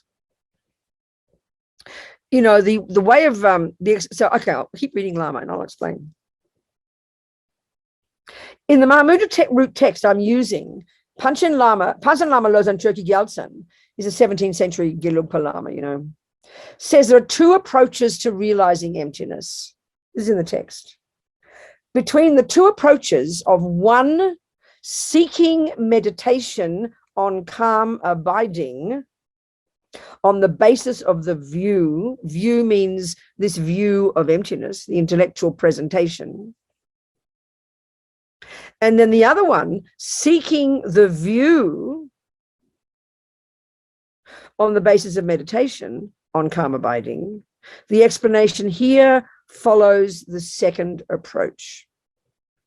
So what it means is this, Lama explains, we usually hear that Lama Je Tsongkhapa, founder of our Gelug lineage, says that we first should study, then analyze, then meditate. In other words, we should, quote unquote, the first one, seek meditation on the basis of the view. But Panchen Lama, one of the Gelugpa's foremost figures and an expert in Lama Tsongkhapa's tradition, is saying here that we can meditate first, then seek the view, emptiness, Mahamudra. Which is right? Well, both are right. But here we are following the second approach. So the first approach. So basically, I'll read Lama in a minute. But basically, what he's saying is, it's a bit like this, and this shows you how difficult it is.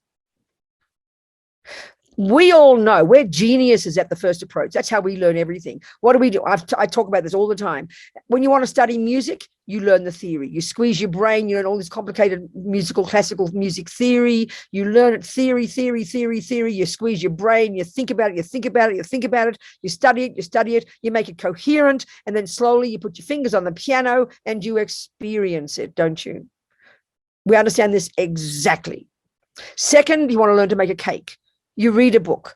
You learn the theories. You learn a teaspoon, a tablespoon. You learn about what this is, what sugar, what flour. You learn the relationship between these things. That's a good way to learn cooking. Then you put the theories together and you make the cake. That's how we learn everything. And we are geniuses at this approach. This is exactly what Lama is telling us in a second, what he did in the monasteries. So as he says, we used the first approach when I studied in the monastery. We read so much, memorizing and reciting and debating philosophical texts every day. In other words, the views about karma, about impermanence, about bodhicitta, about emptiness, about all the things, this presentation that's in the Lam Rim that is taken from all the literature that presents the view from Buddha's own mind of how things exist. And finally, by internalizing all those views, how you finally turn yourself into a Buddha, which is a person who sees that as reality and has now experienced the truth of it. Just the same as becoming a musician, becoming a cook. You go through the same process. That's exactly the way we're studying the Dharma. You do these courses, you do your basic program, you do the Discovering Buddhism, you're squeezing your brain, you're learning the theory, and slowly through experience, you taste the truth of it. That's how we become musicians, cooks, and everything else. Buddhist philosophy is so sophisticated, so intellectual, involving highly complex thinking. I thought that if I understood all the philosophy, the middle way, everything, I'd knock out the ego. I thought about that a lot. I checked. And then I realized my conception was not true. I was shocked. I realized that even if I knew all the Buddhist texts and understood them intellectually, it would never touch my heart unless I meditated. Now that is, again, completely obvious. You can learn all the theories about music. You could be a genius at memorizing even and hearing it and writing it all down in those complicated little notes. You could memorize you could learn every possible cake recipe. You could do that intellectually. You could even teach someone else. But if you've never made a cake, you'd be a phony, wouldn't you? The only reason to learn the theory is to get the experience of making the cake. That's the point. The only reason to learn all that theory about Bach is to experience the truth of the piano when you play it. That's exactly the point. So it's exactly what Lama says. This intellectual stuff is so delicious. It's so exciting to learn it because we've got clever minds, But unless we go through this next stage of then analyzing like we do, first you think about it to try to make all the theories coherent, the recipes, and then you make the cake. Then you get the experience. That's quote unquote what meditation means. And meditation, the word in Tibetan, literally is the verb to familiarize. So what you're doing in meditation is familiarizing your mind to perfection with emptiness, karma, impermanence, you name it. Just like cooking, math, music, Exactly the same concept, except they don't use terms like this. So we mystify it when it's in something called spiritual, you know.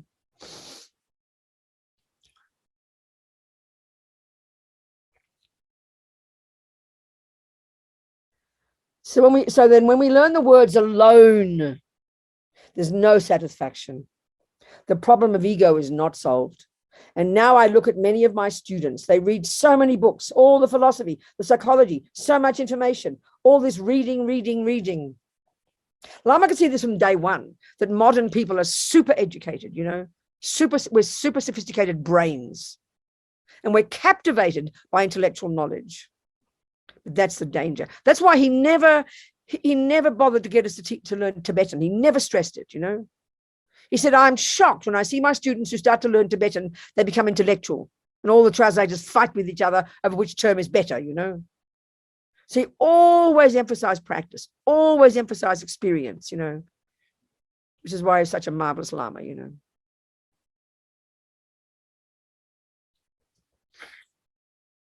Of course, with this approach, we also must meditate. Of course, you must.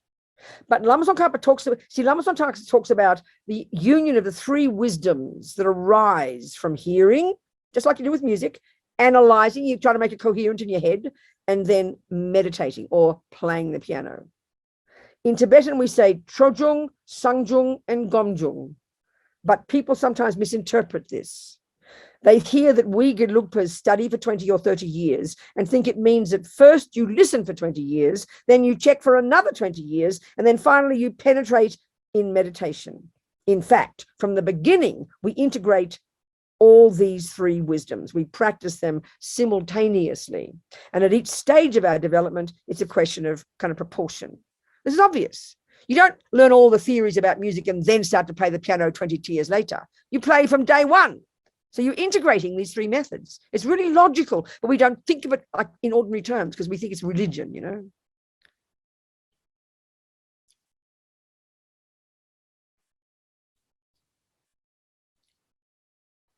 Nevertheless, there's a danger that your knowledge will remain merely intellectual. And this is the point, isn't it? And this I can see, you know, all of us, I see this, I go around all the Buddhist centers all around the world. I've been around for a few years, you know, I see my own ridiculous mind. We know all these theories upside down and back to front. And I go to a center and there's the director and the spiritual program coordinator having a fight. Or each hating the other. They did this and she did that and they're this and they're that and they never forgive. I mean, I'm not being rude about my friends. We're all human. But I tell you, to know the theories about karma and delusions and then to actually practice it, this is tremendous, I tell you. This is tremendous, you know.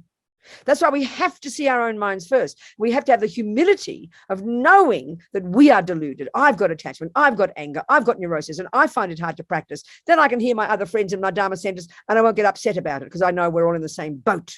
But if I don't think I'm like that and I've got this hubris and arrogance, oh, look at those people over there doing this, look at those people over there doing that, you're in big trouble. We're all in the same boat, I tell you. And it's hard to practice. It is hard to put this stuff into practice. It is hard when you're attacked by someone criticizing you. We forget all about karma, all about how the mind works, all about emptiness, all about bodhicitta. So it's hugely difficult to really practice. We have to be very humble, very constant, very patient with ourselves.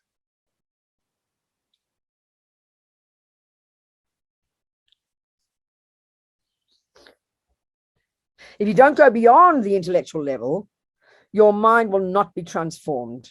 It's as if the knowledge stays in the books and you are separate from it. You never get rid of ego this way. You end up missing the point. Now, the second approach, meditate first, then discover emptiness. So now it is extremely difficult to knock out the ego. You cannot seek the ego's projections philosophically with your intellect. When you practice Mahamudra, intellect is the enemy. You have to go beyond the intellect. You have to meditate. Then real transformation can come. We have to understand, Buddha Maitreya said, that the relative Dharma, everything in the books, is like a bridge. A bridge is helpful for crossing a river, but once you've crossed it, it's goodbye bridge, isn't it? You have to touch the heart. Once you've experienced the fundamental nature of your own self and your own consciousness, It's goodbye to all the philosophical concepts. This makes sense. It's so logical. When you have finally known how to make that cake, you can do it in your sleep. You've done it completely experiential. You can be looking after the dog, chatting to your husband while you make a perfect cake, because you've totally internalized the theories. We get this all the time, but we constantly got to use these examples. Don't see this as something special in religion only. We understand this approach exactly.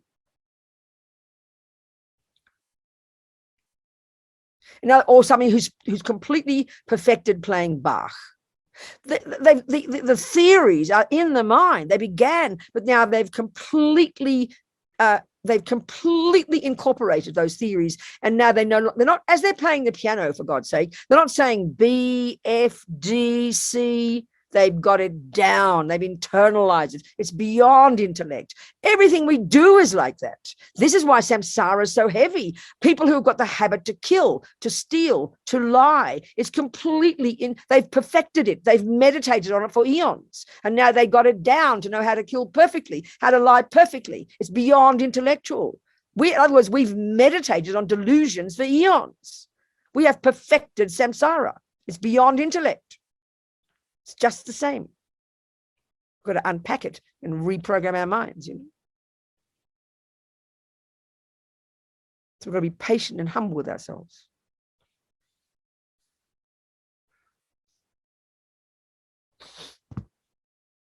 Oh, now I'm running out of power. Where's my cords? Here we go.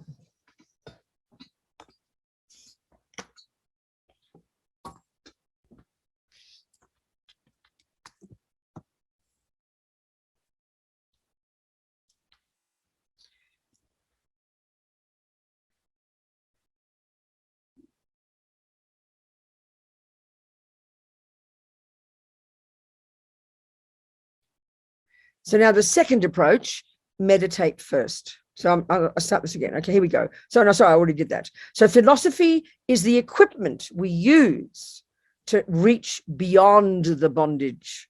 But still, it is bondage, isn't it? I'm not trying to be revolutionary. Of course, philosophy is good. It is unbelievably profound. We should respect it. But we are seekers, and we can make mistakes. You can interpret the teachings wrongly. So we need to develop the skill to go beyond philosophy. We should not be afraid to go beyond it. When the great yogis Milarepa and Lama Tsongkhapa went into retreat in the mountains, they didn't bring their books with them. They went beyond scripture, beyond ink, beyond Parker pens. How sweet Lama is. Parker pens. Who has a Parker pen these days?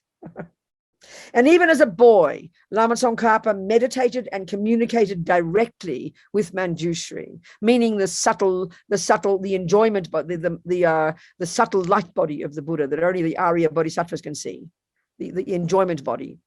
That's the subtle light body of Manjushri, the Buddha of wisdom. So it's definitely possible first to meditate and then discover emptiness. This is the approach here. Mahamudra is a super incredible method.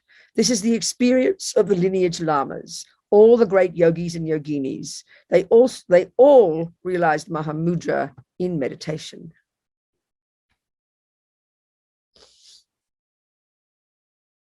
So, okay, I'm reading Lama, this course, isn't it? I'm just reading Lama. Why not? Your wisdom will explode. When you've escaped the bondage of the intellect and touched reality, you experience an explosion of knowledge. In this state, you have infinitely more space in your mind and can learn many things effortlessly. You'll be amazed. Wow, I didn't know I had that much knowledge. What happened? Normally, you are bound up tightly in your superstitions, in your concepts.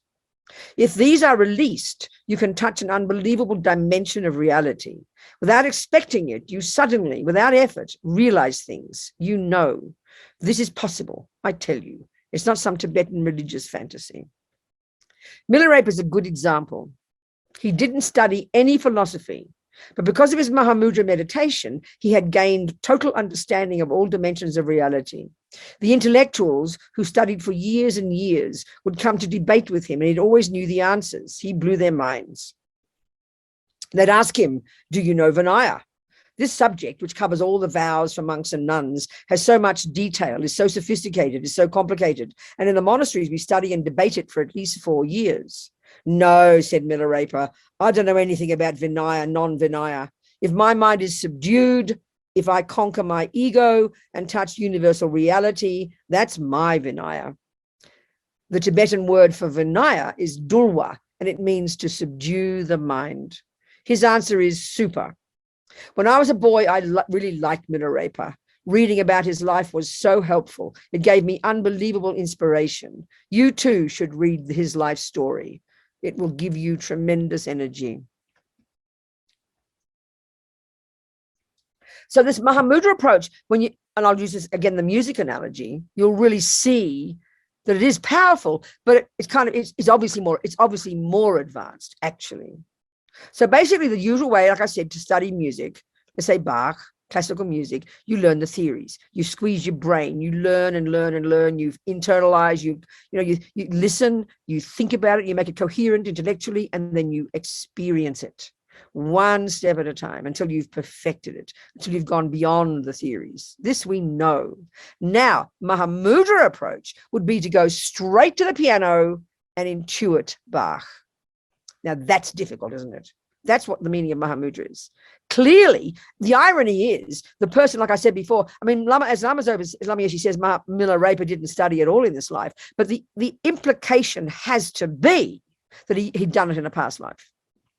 Lama Zopa's student and also his Lama, as he said in 2019 at Courtin, she's my first lady Lama, Kandala, this one Lama, she's in Nepal. She's one of Rinpoche's disciples and also she's his teacher.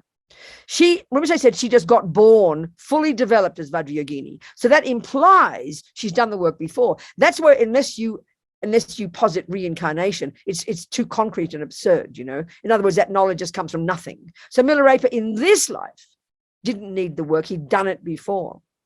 And he went through a massive purification process when he first met his guru, Tilopa, who put him through the ropes, you know. So this Kandala, she has in knowledge, and that's exactly the same for me. Like I always quote about how I look on YouTube and see these little children playing Bach. The 6-year-old little Russian boy, he blows my mind. The only explanation is that he's done it before. So that's Mahamudra. He went straight to the experience. He just picked up music like in his sleep, you know.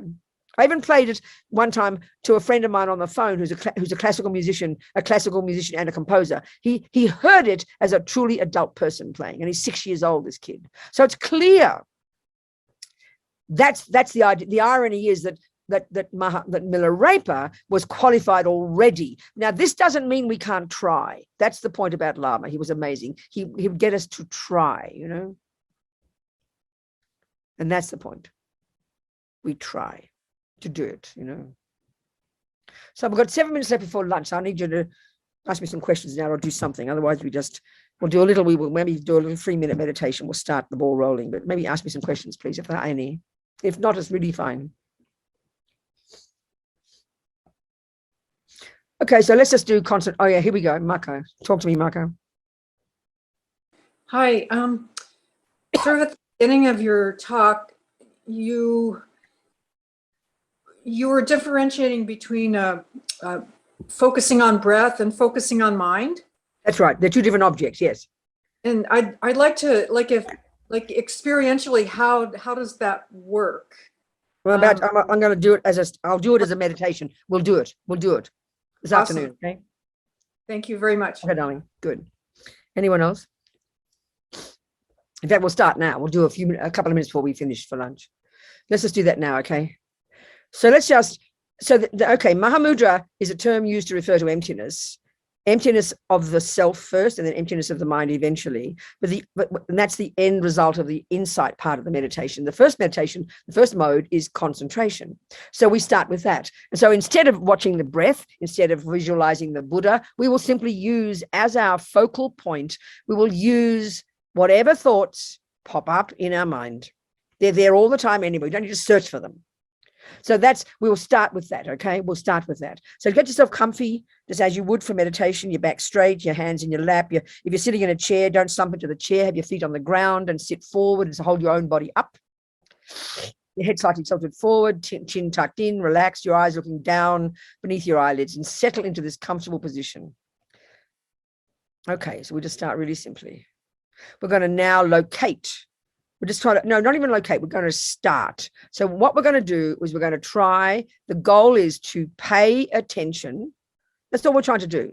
If it were the breath, first you'd locate that object, wouldn't you, the sensation. But here, the object of concentration, the object we're going to pay attention to, object is the meaning, the mind is known as subject, and whatever it cognizes, that is the object. So in this case, the object of our focus is whatever thoughts arise. That's your mind. It's a certain level of your mind. So simply sit there and with determination for like 3 minutes, I'm going to pay attention to my thoughts. Now you allow them to come, you allow them to go, you don't analyze, you don't intellectualize, you don't engage in them, you don't puzzle about them. You might even feel you're not sure what you're looking for. Don't worry. Just simply pay attention to your thoughts. That's it.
Just stay focused, pay attention, don't get distracted.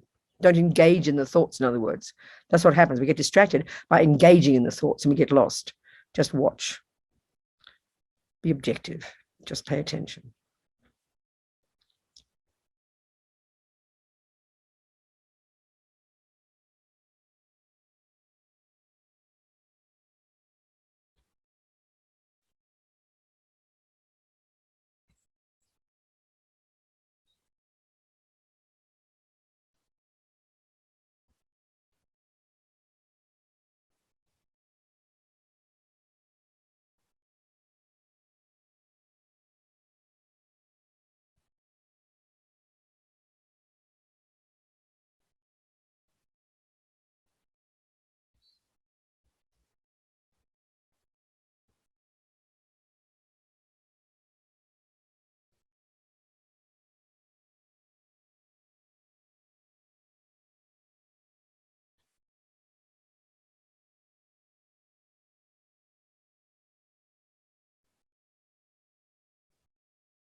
Just keep your attention sharp.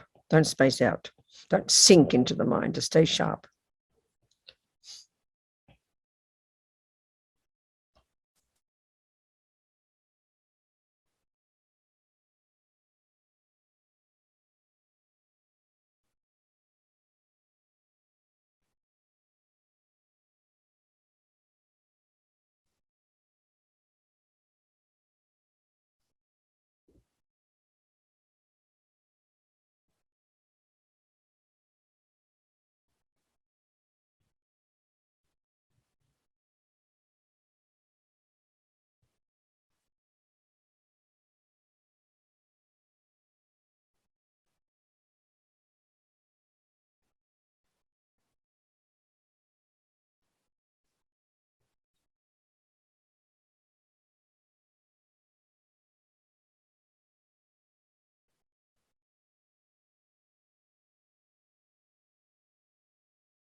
So relax now. There's about 3 minutes.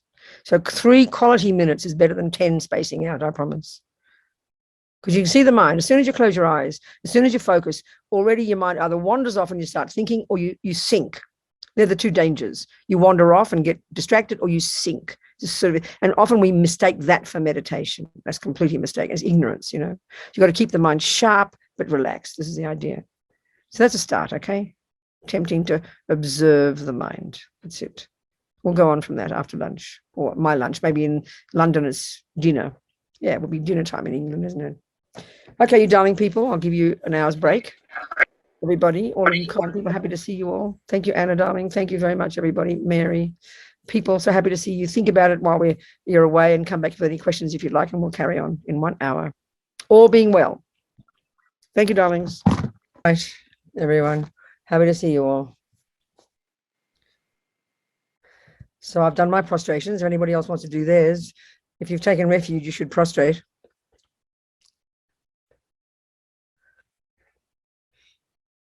If you're too old or sick, then don't worry. Or you haven't taken refuge, you don't worry.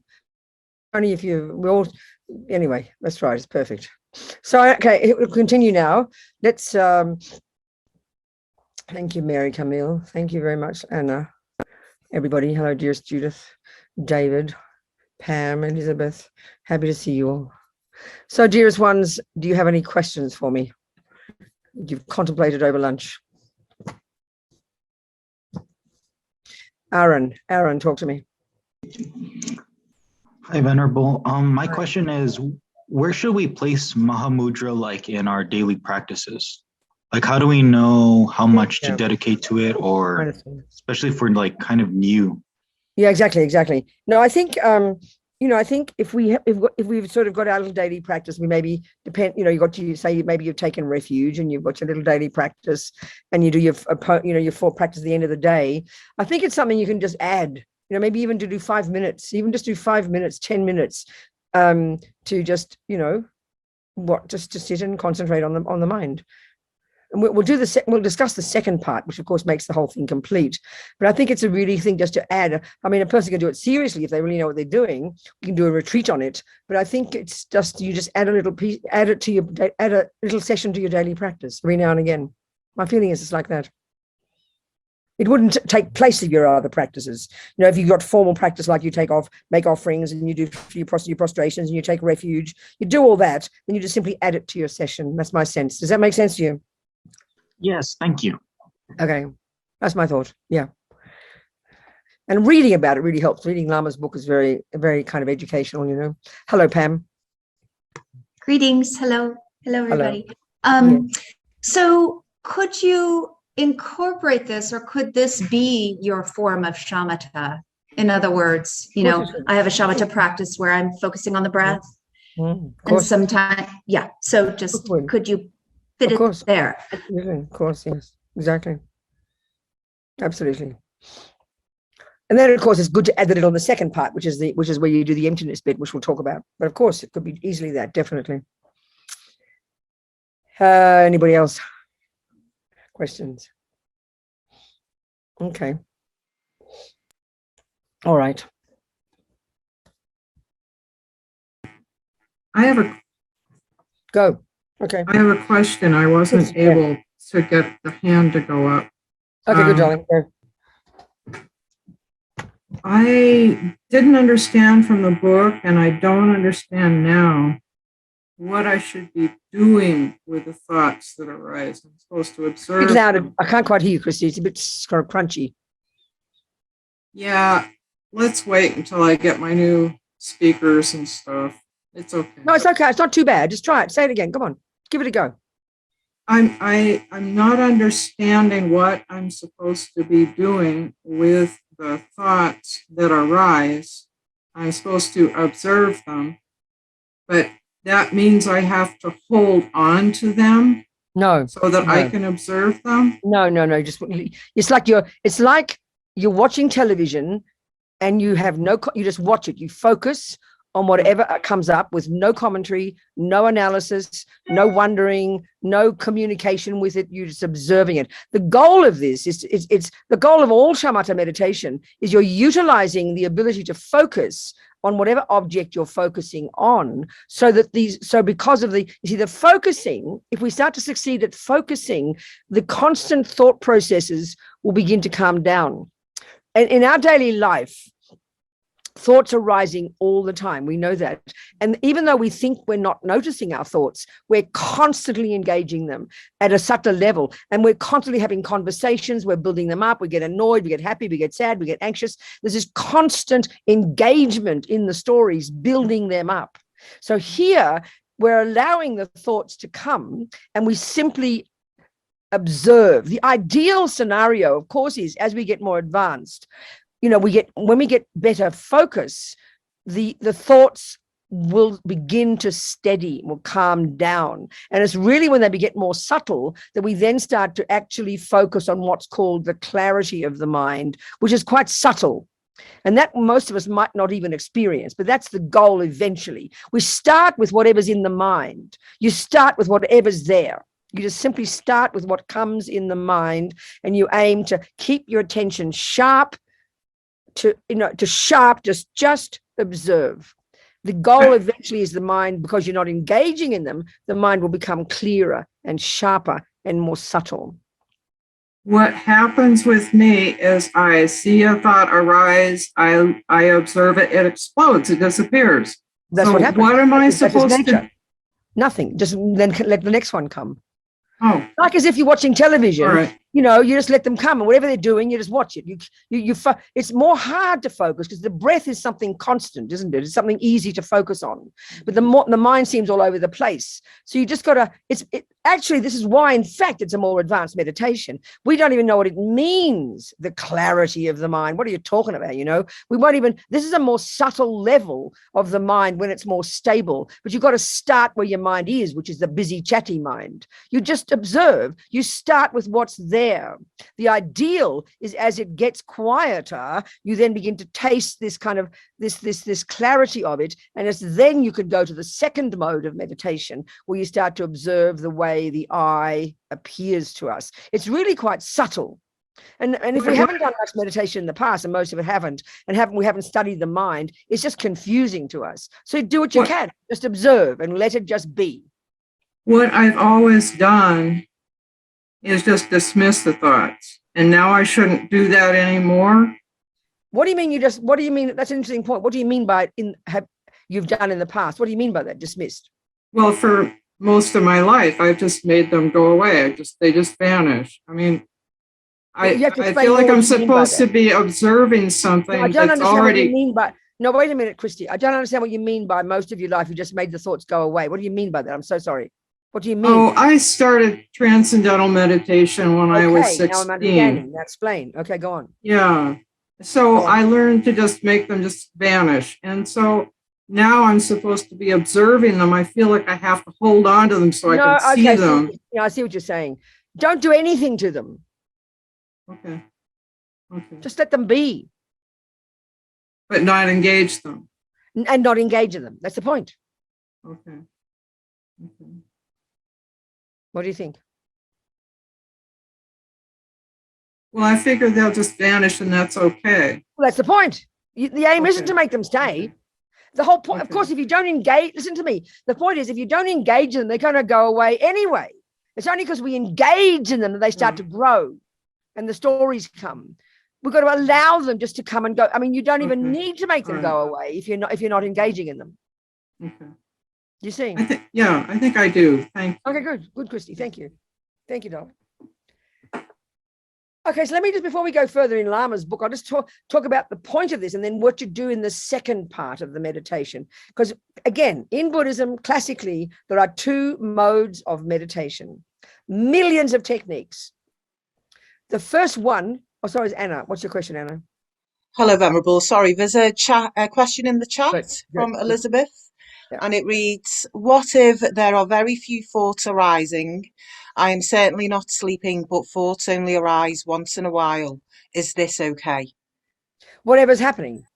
whatever's happening. And if there aren't that many thoughts, then, you know, if the mind is becoming, that means there's not much conceptuality, then the mind is becoming quieter. The mind is always there.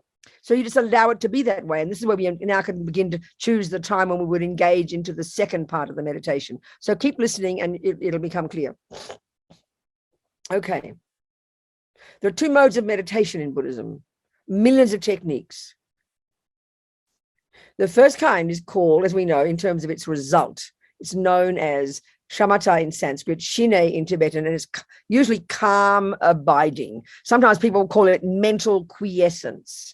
It's basically the name given to a state of samadhi, which means concentration. So the concentration they're talking here is a level of subtlety that we do not even posit as a possibility as even existing, because it's a level of mind that's beyond the sensory and beyond the conceptual. It's a level of mind that's an utter mystery to us, doesn't exist for us in modern psychology.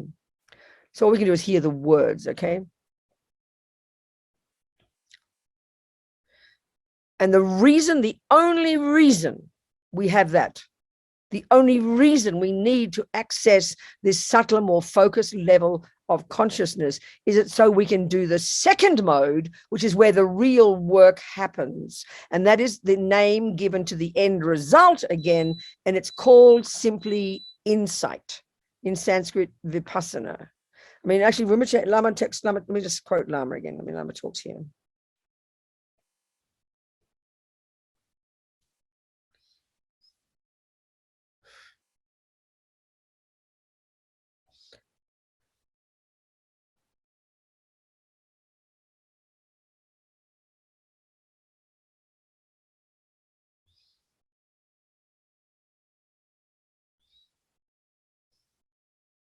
Well, actually, let me just read from Lama about what you do in this first part, you know. So chapter 4, first, bring your mind to a neutral state. So first he talks about the position of the body, which is the classical way to sit that we've known about. Then you might do, you know, one of the techniques that the Lamas recommend is this 9-round breathing meditation, which is something often you do first thing in the morning that helps the mind steady, become kind of more equal, you know. And Lama would suggest that we might do that. So as he calls it, bringing the mind to a neutral state. So this 9-round breathing meditation, basically it's 3 breaths out the right nostril, 3 breaths out the left nostril, 3 breaths out in both nostrils. You visualize that. There's actually a way of blocking in each nose, each nostril. You don't need to do that. You visualize. And you're utilizing the breath, but you're steadying the mind, as he says, bring it to a neutral state.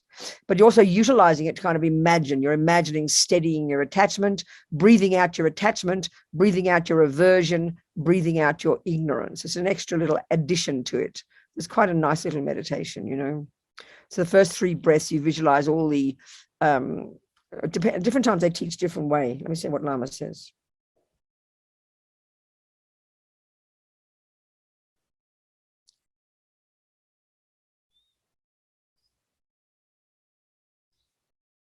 So the first 3 breaths, you would breathe out through, you imagine breathing out through your right nostril, all the attachment energy.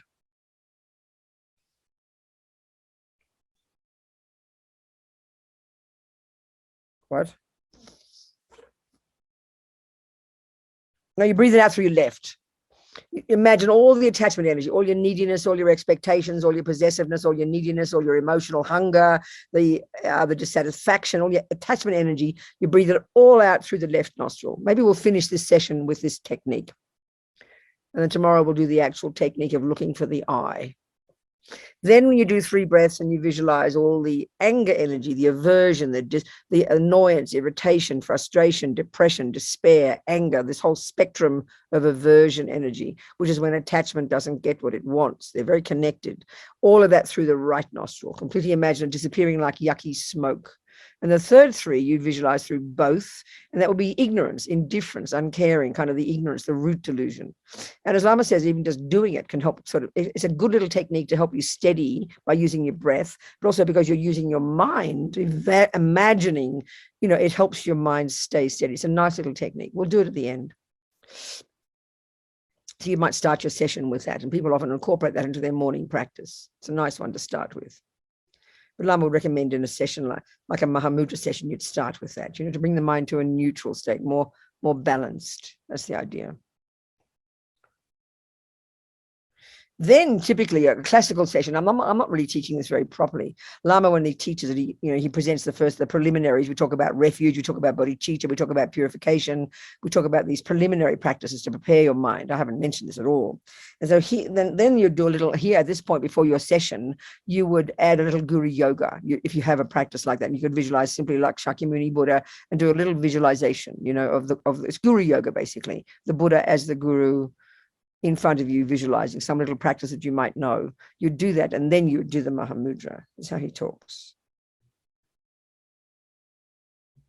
There's a chapter in here that I've often read out in teachings that some of you will be very familiar with. Some of the qualities you'd accomplish, having accomplished even some semblance of concentration. This is like science fiction to us. We'll maybe go into that later.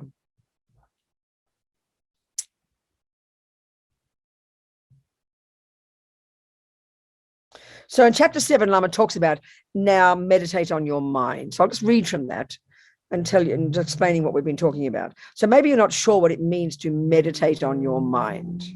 So actually it's simple. The Mahamudra way is to start by contemplating your concepts. I mean, concepts are the grosser level, okay? Concepts are the chatting. But these concepts, by the way, go to incredibly subtle level. And usually, as we've been saying, we're usually engaging, even though we're doing the dishes and driving the car, our thoughts are never stopping, but we're so unaware of them, but we're constantly building up the aversion, the anxiety, the depression, the worry, but we don't notice the thoughts until they become emotional. This is our tragedy, So this is where we learn, even this type, any kind of time you do any concentration, at least you're giving your mind a break. The thoughts are all going to be there. Don't worry about that. The miracle is to learn to not engage in them. Let them be. This is huge practice, actually. Because we're constantly having opinions. We're grasping tight all the time. And there's attachment, annoyance, irritation, anxiety, depression, jealousy. They're chatting away. You might be sitting smiling, talking to your friend, and this novel is inside your head, and we're not even aware.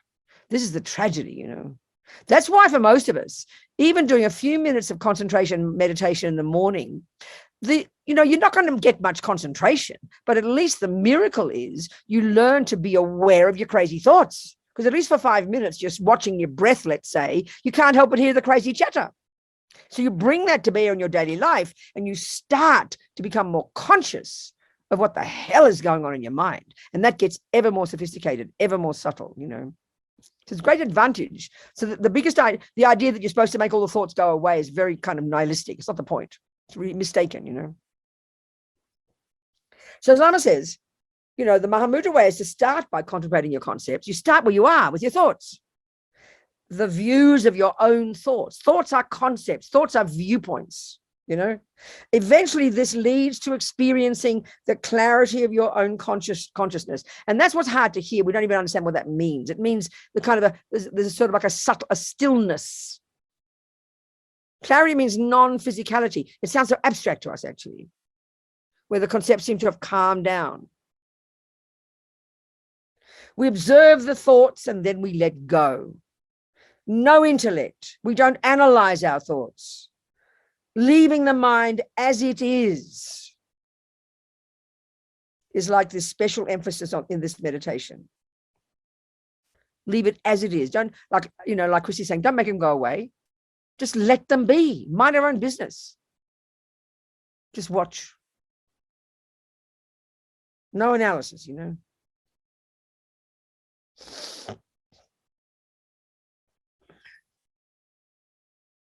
So Lama Tsongkhapa says that using our own mind as the object of concentration, as opposed to a visualization, as opposed to the breath, in Mahamudra meditation is a very sensitive, direct method.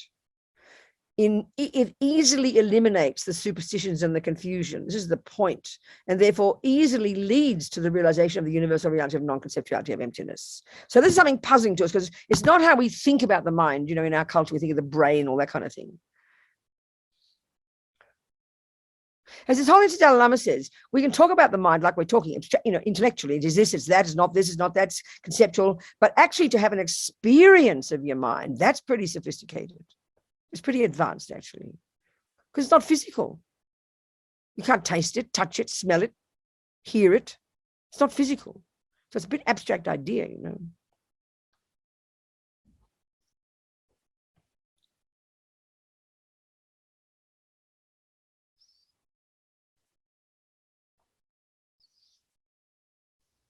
So just give some idea. He just gives some kind of advice here, you know. So, for example, don't clean the mind. So now let's practice. Just watch your thoughts. I'm just going to read to you, but you can do what you like as I'm reading. Just reading Lama's advice, okay? Maybe not literally watch. Language is a problem. Be like the sunlight, which merely shines. Normally, we think our mind is bad, deluded, and that we have to make it clean. But mind's nature is clean, clear. Clarity is a fundamental characteristic of mind. In Buddhism, this applies both in philosophy and in meditation. You don't need to make effort to make your mind this way or that. You just need to leave it alone. Its clean, clear nature is pure from the beginning. I mean, this is hard for us to hear. We don't think like this, you know. Mind is mere cognition. Also, Lama talks in here, which is a nice way to think about our mind, is, you know, mind, it functions like a mirror. This is something else now. Mind functions as a mirror. This is how it cognizes things. There is mind here, subject, and then there's objects, the world out there, for example, the world out there, for example. So think of this as a mirror. In other words, our mind reflects whatever exists. It reflects it back to us through the mirror of our mind. So if your mind is, like, you know, Lama says, if the mirror is dirty, in other words, if the mind is polluted by anger and attachment and fears and anxiety and all the dramas, then whatever's out there will appear distorted to us. I use the analogy, it's an easy one, like a body of water, clear water on like a riverbank, super clear. The tree is reflected in the clear water accurately. When the water's turbulent, the tree appears crooked, doesn't it? And the point here is we're only seeing the reflections of things.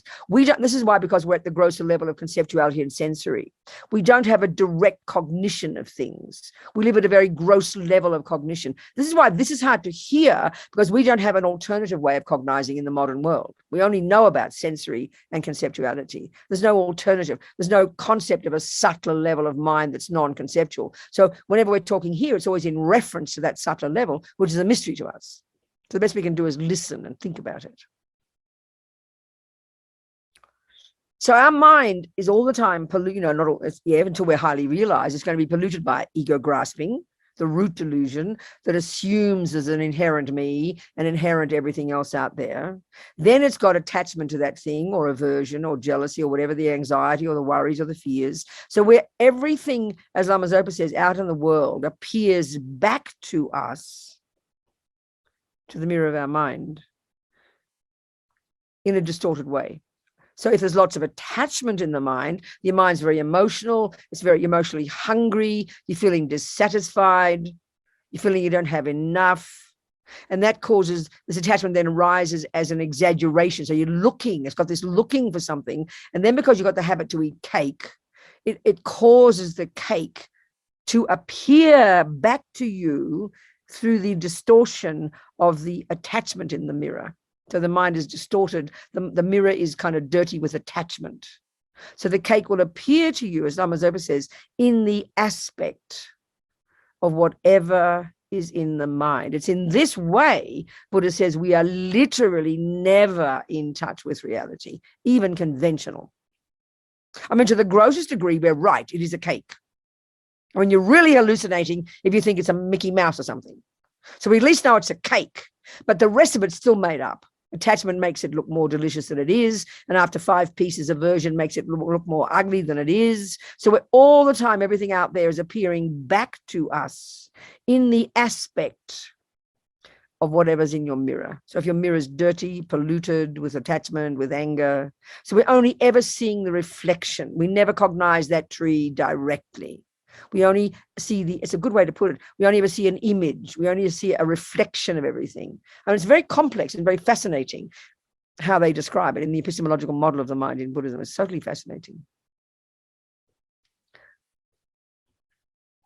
So mind, whether it's anger or violent or jealous or depressed, mind is its nature pure and clear. Meaning, using again the analogy of water, that water when it's turbulent is the same water as when it's peaceful. So the angry mind is still in its nature some kind of clarity there. Its cognition is in its nature clear. So this clarity is a very strange concept to us. We've just got to learn to understand what it means, you know.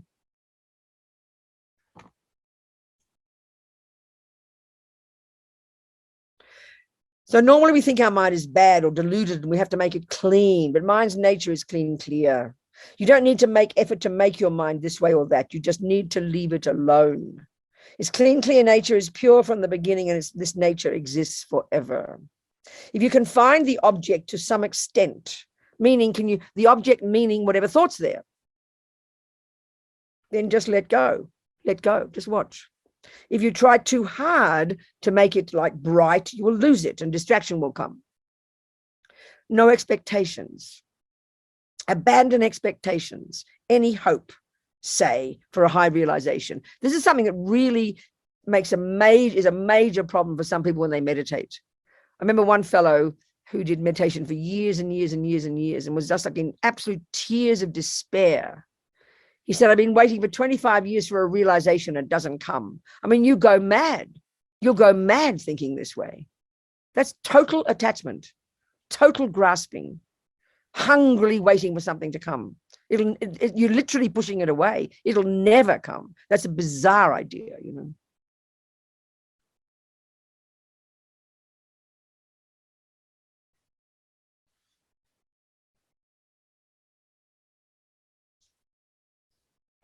Abandon expectations of any kind. Just let go. Keep your concentration strong and be satisfied with that. So Losang Turkey Gyaltsen says, you should not allow your conceptual mind to entertain any fears or expectations, and you should enter concentration, you know, without the slightest distraction. Well, of course, that's the idea. In other words, when you've reached a reasonably clean, clear point without emotional disturbance, don't start worrying or get too excited. Just leave it alone. The whole point about concentration is it's simply you're focusing on something in order to not engage in the thoughts. It's a method for eventually, when you've really got, so concentration meditation, the two main obstacles, as they talk in the texts, the two main obstacles that we go between like drunken sailors all the time in our meditation that prevent us from concentrating. The one tendency, as we know, is the mind to be chatting, and you get caught up in it. The other tendency is the mind becomes quiet, but it becomes dull. You space out. And that's a common misconception that people who just like to sit quietly, actually, this is not concentration at all. It's just sinking and dullness, and is the cause for lots of ignorance. It's a major problem. That's why it's so necessary to know really exactly what you're doing, you know. So how you, in the classical sutra technique, and it's similar to here, of getting concentration, is this constant process of starting to focus, and then you're noticing the danger of this excitement, the mind over chatting, so you have to adjust your concentration, and then your mind goes to the other extreme and becomes dull and spaced out, so you're adjusting. So it's constantly, you're really working at it properly, if you know what you're doing, to constantly adjust these two extremes. And as you're progressing through the first, the second, the third stages of concentration, it's described in 9 stages, you're getting more and more, you're getting less and less the tendency to be overexcited, and you're getting less and less the tendency to space out. And you're getting, therefore, more and more concentration, more and more focus, more and more awareness, more and more sharp, clear concentration, until eventually you've got the ninth and you've perfected this concentration. So the two main dangers in concentration and meditation, either the mind spaces out and you become dull, which feels very nice, but it's completely not constant. It's not, the mind has to be super sharp. The mind always has to be super sharp. So right now, it's interesting in daily life, think about it, just even emotionally. When attachments, because excitement mind is attachment, basically. One of the functions of attachment is over-conceptualizing, never stopping thinking, blah, blah, blah, blah, blah, berserk, never stopping thinking, over-conceptualizing, never stopping thinking, over-conceptualizing. That's attachment energy. Now, we know when our mind, in ordinary daily life, when we've got lots of jobs to get done, we go here, we go there, we do this, we do that, we think this problem, that problem. We're sort of like, the mind is very sharp and bright, isn't it? We get a lot of things done. There's something good about that sharpness, but the mind is agitated. The mind is agitated. So the only time our mind is sharp is when it's agitated. Now, the other extreme is when the mind is very quiet, which is very nice, but usually it's dull. And even emotionally, it's like depressed, So what we're trying to do with concentration, this is the way you're saying it. The state of concentration, whatever level it is very calm, but not dull, and very sharp, but not excited. So these are the two we never have. We never have a mind that's sharp and calm. We either have a mind that's sharp and excited, or calm but dull. So a concentrated mind, to whatever degree you have it, is both sharp and calm.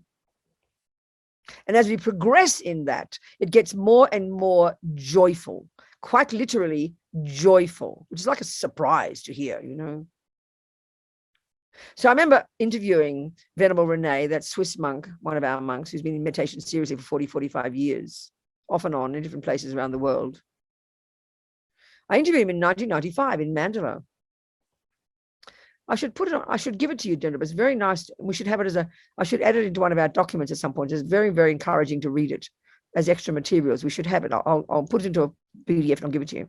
So, but I remember interviewing about his first 2.5-year retreat. It was at Ling, the place of clear light, our center in Spain, in the Sierra Nevada, just near Granada. And His Holiness actually was there in 1982, and he blessed it. He called it Ling, the place of clear light. And that's where Lama Yeshe was born, where he's named after the center, Yeshe. So he was in this place, retreat, doing concentration meditation, meaning in a serious concentration meditation retreat where you do nothing else but this concentration. And the object of his meditation, I don't know what it was, he didn't tell me, but it would have been these serious sessions throughout the day. He was there for 2.5 years in this retreat. So he said, first of all, maybe he only got to the 5th of the 9 stages, the way it's described in the Lamrim. And I'll go through those as well. I'll mention them. But he said, and this is what's interesting, he said, the joy, whatever words you want, okay? Joy, bliss, whatever words you like, pleasant feelings, whatever word you like, happiness, the joy his mind experienced was so superior to any joy he experienced through his senses. This is a very powerful statement, and this is what they say about the mind when you've begun to harness it and to get some focus, to get some concentration. But the point is that joy is extremely peaceful. When we think of a very happy mind, let's say through the objects of the senses, especially the sexual one, which is probably the best joy people have, the mind is completely berserk, isn't it? It's completely agitated because they say it's a very contaminated joy because it's the senses are involved, So this is the mind. This is just mental consciousness, and it's absolutely peaceful, not greedy, not grasping, totally peaceful. This is something, and this is really just what a happy mind means. People who've practiced have got a relatively happy mind in daily life. They're joyful. Quite literally, joyful is a happy person. Not, I mean, hyperventilating happy because you get nice cakes all the time, but a person who's practicing virtue, a person who's given up delusions to some degree, a person who's disciplined their body and speech. I'm not even talking about meditation yet. Happiness, joy, is the natural state of a mind to the degree it's not attached, not angry, not depressed, not jealous. This is the Buddha's deal, you know. So in concentration meditation, when you're really seriously in it, the mind is incredible. I mean, Lama talks about it as literally ecstasy, rapture. He means these words. This is like a joke to us to think that there's a meditation that makes you ecstatic. Sounds hilarious to us. Because the degree to which the mind is not involved in the sensory consciousness, and the degree to which the mind is not involved in the gross conceptuality, and the degree to which the mind is totally conscious and aware, because normally if we're beyond concepts and beyond senses, we're fast asleep snoring. So the mind that's concentrated, it's more subtle, not conceptual, not sensory, is naturally joyful, naturally. This is, I think, very powerful.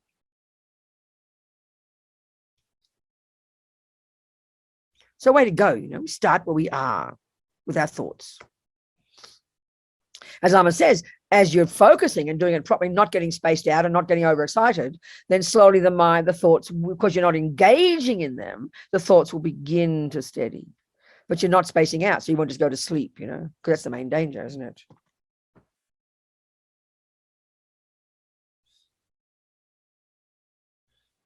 Lost my place.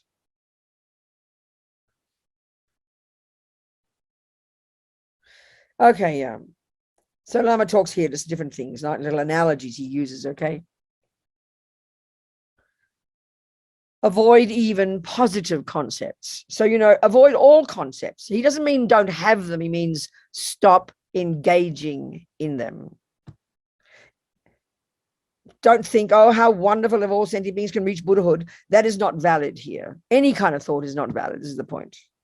Engaging in it, he means. You can't stop them being there, but engaging in them, consciously having them. Even if you have a memory of your past life as some Himalayan yogi, or you have some fantastic vision, even as a Buddha comes, do not follow it. Let go of it immediately. Don't think that I'm trying to get you to forget about everything, your normal life, or maybe I should just go to sleep and forget everything. No. Panchen Lama mentions this. It's not the cessation of mental activity as when you faint or fall asleep. In the development of concentration, all such thoughts are interferences. He means consciously having the thoughts. The thing is, there's two things. One is we can see the thoughts are going to come no matter what. That's because they're there reverberating, because we're never stopping. The other one is consciously having the thoughts and then engaging in them and building them. That's what we're trying to stop doing. Not engaging in them. It's extremely hard because we never stop. We never stop.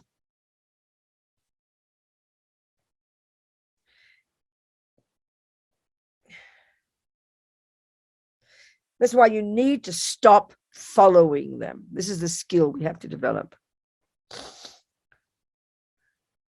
And this is very powerful for daily life. This is what Lama tells us. To practice, once you get out of your meditation, to walk, go around the kitchen there, to go to shopping, go there, go here. We're never stopping responding, aren't we? Never stopping responding to all the external stimuli. The news, the market, the people, the car, the person, the shouting person, the kind person. We're continually first observing all the shapes and colors, and then our mental consciousness is interpreting them, and we're having all these opinions and conversations. This is how we spend our lives, you know. So a powerful way to practice is do exactly the same as in your meditation. Observe everything, but shut your mouth. Leave it alone. Mind your own business. Don't have an opinion. This sounds to us really like wicked, you know.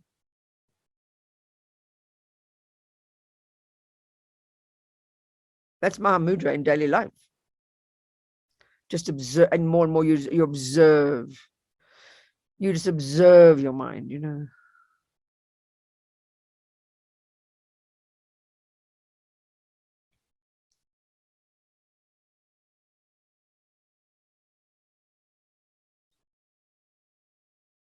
So when you reach the point where you can experience the clarity of your consciousness, which is when it's really begin to calm down, then just let go. Keep your concentration a little bit loose rather than exerting tremendous effort. Don't squeeze your mind.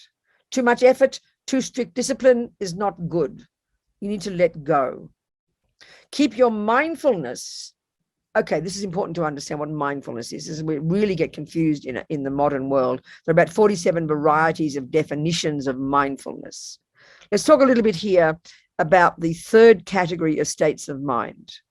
In Buddhism, you've got the first one, which is the neurotic, fear-based, I-based, delusional causes of all suffering: ego grasping, attachment, anger, anxiety, etc. Then you've got the valid ones, the virtuous ones: love, empathy, compassion, kindness. Then you've got this third category, and I like to call them the mechanics of the mind, which is a good way to call them. They're the parts of our mind that cause us to function. So whether you're a murderer or a meditator, you need to have good concentration. It's obvious, isn't it? So there's many of these. So concentration is one of them. Another one is called alertness. Another one is called intention. Another one is called attention, the bare bones part of our mind that pays attention to something. Another one is called discrimination, which is happening every second, which is the ability to discriminate between this and that. If we don't have that, we're insane. The other one is called mindfulness, and there's a big misinterpretation here. It's simply like a mechanical part of your mind that when you say you're making the cake and you're focusing on what you're doing, and then you get distracted. So mindfulness is the part of your mind that remembers, aha, I was making a cake, come back to the job, Robina. It's one part of your mind. That's really the meaning of mindfulness. It's not some kind of emotional state. It's not kind of some weird, it's a mechanical part of your mind that is the ability to bring your mind back to what you're doing, the job, when you get distracted. So in meditation, you could argue the main part that does the looking in this case, let's say you're doing the breathing meditation. No, this one here. You're watching. Attention is the part. You're paying attention. It's one specific part of your mind. It's supported by this other part called mindfulness, or Lama calls it memory, that you note, the mindfulness notices that attention wandered off. So mindfulness kind of politely brings it back. That's the function of mindfulness. So as Lama Zopa says, thieves need mindfulness. These are not virtuous or non-virtuous. They're like, that's why I call them mechanical, you know. These are the parts that do the job of meditating, that you need to develop to an incredible degree. Eventually, when you've really perfected concentration, you don't need mindfulness anymore because the mind is now effortlessly concentrated. You don't need alertness. You've perfected your concentration. That's where eventually you go, you know.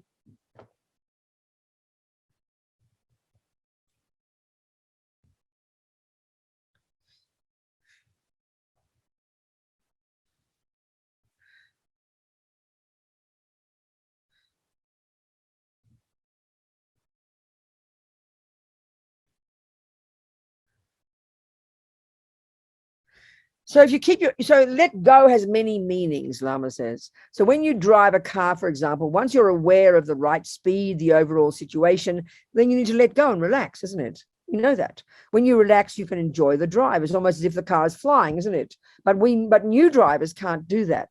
They're always trying to adjust things. They're too nervous, too tense.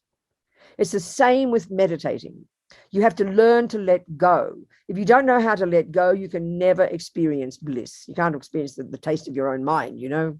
When you try too hard, you get headaches and high blood pressure, and eventually you hate meditation. This is one of the major dangers of people who do long retreats. That in Tibetan, they call this really severe state of tension that is very common. They call it lung, which is really the word for wind energy. But when the mind, the anxiety and the attachment are so tight, you completely get this disease where your mind is just, where your winds are so berserk, you're just overwhelmed by anxiety. You can't even hardly move. And that's a really serious, it's pushing too hard. We all do this in our own lives. We all do this. We get over anxious, we push. That's attachment. Attachment pushes. It's neurotic, you know. That's why we really, when we get exhausted, that's why we drain and get exhausted when we work too hard, because we don't know how to keep the mind relaxed. Nothing wrong with working hard. When we work hard, we get anxious, and so we push, and everything goes berserk, you know.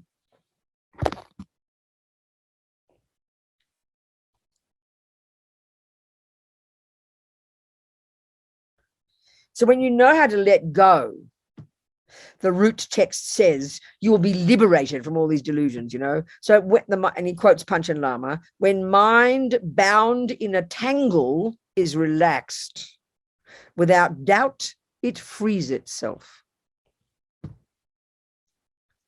When you know how to let go, you taste the blissful chocolate cake of meditation. Then each time you go to meditate, you will enjoy it. So this takes time, people. This takes lots of practice and experimenting and experiencing, but knowing what you're doing. You've got to know, you've got to have good instructions, good teachers. You've got to know what the hell you're doing. Otherwise, you just lead yourself up some crazy garden path, you know. So don't reject distractions. Don't feel bad. So what it means by distractions is your thoughts. I mean, but by definition, we're distracted, you know. So when the mind is, so when Lama says, he says, don't get upset and reject them. There's no need to think, oh, this is ego, it is bad. It's your mind. So whatever arises in your mind, even if it's anger, you watch it. Don't judge it like, oh, I haven't got any good thoughts. I've only got bad thoughts. Doesn't matter. It doesn't matter. You're training to not engage in it. That's the skill. That's what brings concentration.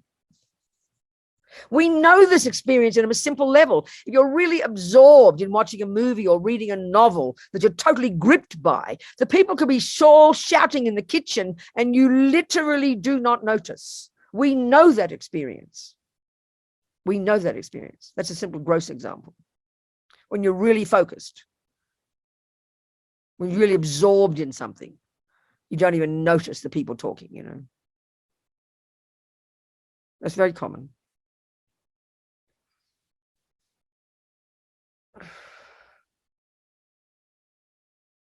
Don't feel bad. Okay, so recognize that these deluded thoughts, the dualistic thoughts, the superstitions are simply a manifestation of your consciousness, which is all they are.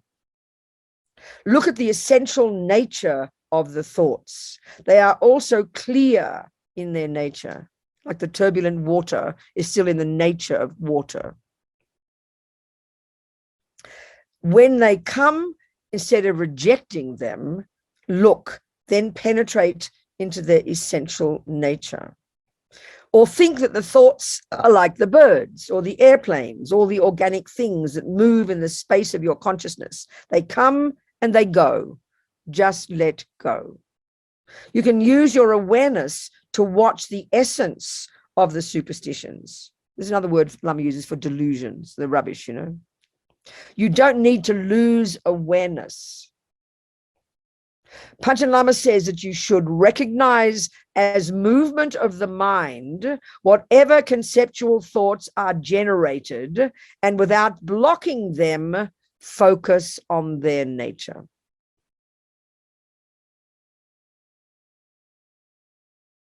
Of course, if you get too distracted, Lama says, well, relax and just watch your breath instead, you know. Persevere and be satisfied is what he's saying to us, a major point. So with Mahamudra, you don't need to do anything formal. The clarity of your mind is with you 24 hours a day. So it's possible to retain the experience during your breaks as well.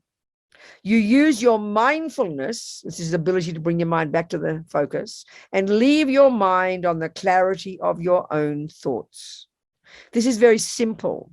You can apply it in any situation, while you're drinking tea, while you're eating, walking, talking, even while you're dreaming. Part of your mind is always aware of the clarity of your thoughts. This does take time, people, okay? Hear the words and aspire, and slowly from experience, we will get it. That was me talking. Normally, we're busy with our fantasies, always transfixed by our thoughts and our ideas. We're always thinking, oh, I'm so confused, and then there's never a sense of any clarity. But the clarity of your mind is always accessible. It makes no difference whether you are feeling confused or miserable, blissful or fantastically clear. All these feelings are your mind, and they are clear in their nature. Every situation can become a meditation. Just watch your own mind, the views moving through your mind. When your emotions are strong, instead of focusing on the object, the cake, the person, focus on the mind itself. This is the major job of being a Buddhist. This is the heart job of being a Buddhist. There is my mind, and there is the object of my mind. There is my interpretation, and there's the cake. We spend all our time focusing on the objects, and meanwhile, we're having all these interpretations, but we don't notice. So what we have to practice doing when you see the cake, you observe what's in your mind. You observe a person, you observe what's in your mind. This is the job of being a Buddhist, I tell you. Of course, in the normal way, where you're doing analysis, you are doing analysis in daily life. Well, that's attachment to being. Shut up, you know. You analyze. This is an analytical approach in daily life. You're observing, you're getting angry, and you tell yourself to be quiet. Not in Mahamudra, you're just observing the nature of your mind. You're not analyzing. But this is a typical ordinary day of life. You see yourself being angry, you listen to the anger, you tell yourself shut up, and you argue with yourself. You see attachment, you argue with it. You see love, you grow it. So you're seeing the object and you're seeing your mind. This is being a Buddhist. This is what a Buddhist means.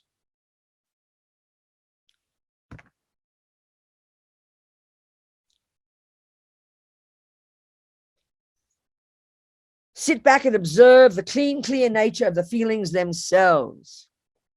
Instead of making your mind busy with the dualistic judgments about the person or other external things, simply keep your mindfulness on the subject, on the mind itself. At a certain point, you'll become clear.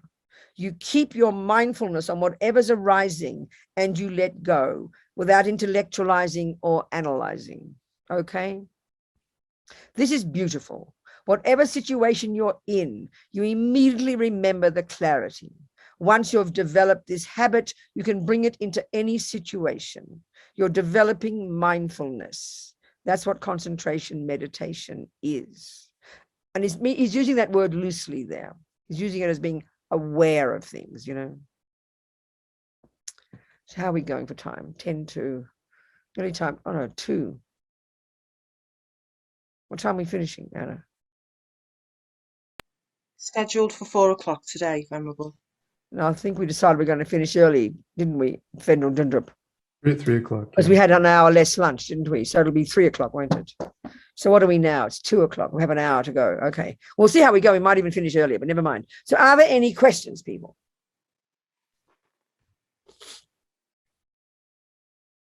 No, okay. Yes, okay. Good, Aaron, talk to me. How do we know that our mind is being sharp and that's not just us overthinking it? It's a bit like asking, how do I know if I'm doing the backhand properly, if I'm playing tennis? You just have to learn. You learn the instructions. You have a good teacher. You slowly hear these words. They're all a bit mysterious to us right now. Backhand, forehand, serve. You just keep learning and experimenting and attempting to do the instructions appropriately. Because the fact is the mind has the potential to make these very objective decisions. We just have to learn to know what it means very clearly as well as we can. That's the only answer I can give. Do you understand, Aaron? No, yes. It makes sense that it wouldn't be propositional knowledge. It's something much different. Oh, it's yes. I mean, if the mind's excited, the mind is clear while it's excited, but as long as there's excitement there, then it's not, this is what we're not trying to have. We're trying to calm the excitement down, you know. So you just have to learn from experience, getting the instructions clear and learn from experience. And there are many there's a book I think about Mahamudra that's been published by Wisdom, that's by one of the monks at Sarah J, American monk, that's been translated. And it's much more detailed than Lama Yeshe's. It's a really nice book if you want to get that. I think it's called Meditation, I forget, but it's by Courtin Rinpoche, Choden, and it's very extensive, got a lot of extra commentary in it from the translator. But there's some much more detailed books about this stuff. Lama's very sweet in how he talks very generally, you know. But there are very excellent instructions in many books to learn about these things. Yeah, Aaron, thank you so much. Yes, Sarah. Hi, I had a question about kind of, I guess I'm calling them like secondary thoughts, when it's like you realize you're like, oh, I'm thinking, or I shouldn't be, holding on to the thought, or it's almost like the thought about the thought. Do we just Exactly all of those together, or like that's all the same? Yeah, because that's what we're doing. We're having thoughts about thoughts. Yeah, so in other words, you notice you're having thoughts. You notice thoughts are there, and then you think about those. Then you think about, I shouldn't be thinking. All in the same kind of character. You just kind of relax and shut up and just look. Okay, thank you. Yes, Sarah. Christy, yeah.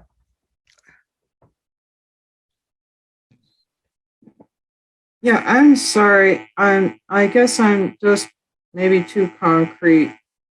I thought when you were talking about mindfulness, bringing your mind back to what you're doing. That's right, exactly. That's what I do. That's right. But then you say, no, you should let go and leave it alone, which is to me something completely different.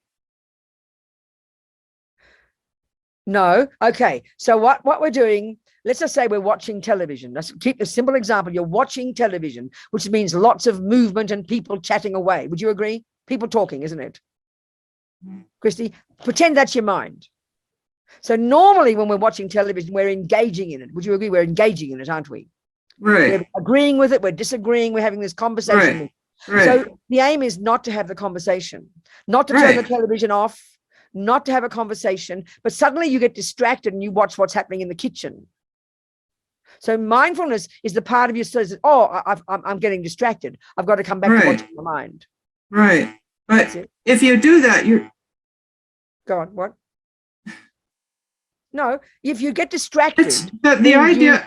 But you said, though, leave it alone and let it go, which means I'm not doing that. Not doing what? I'm not bringing my mind back. I'm just letting it go. No. Okay. There's different. The word mind is to cover all these different thoughts. There's not a piece in there called mind.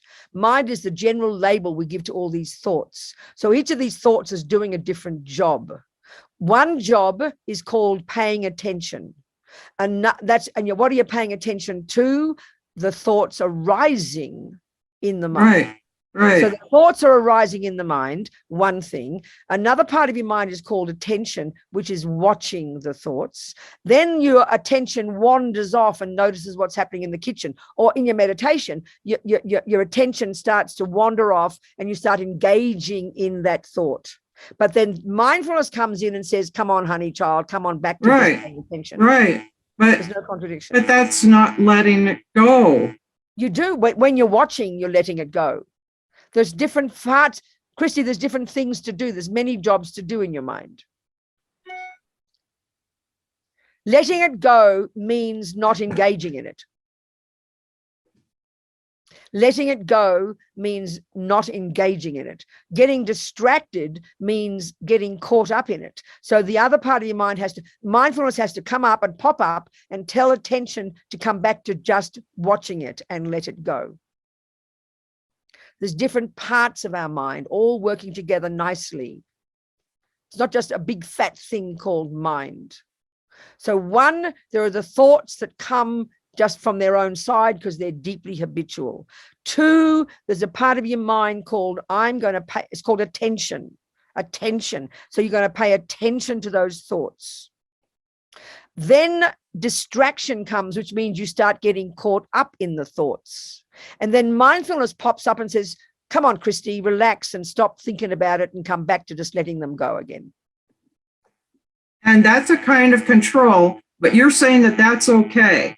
Of course it is. You must. If you get distracted, you have to. Okay, but that's not letting it go. But when you're watching it, you're letting it go. And then you've forgotten to let it go now.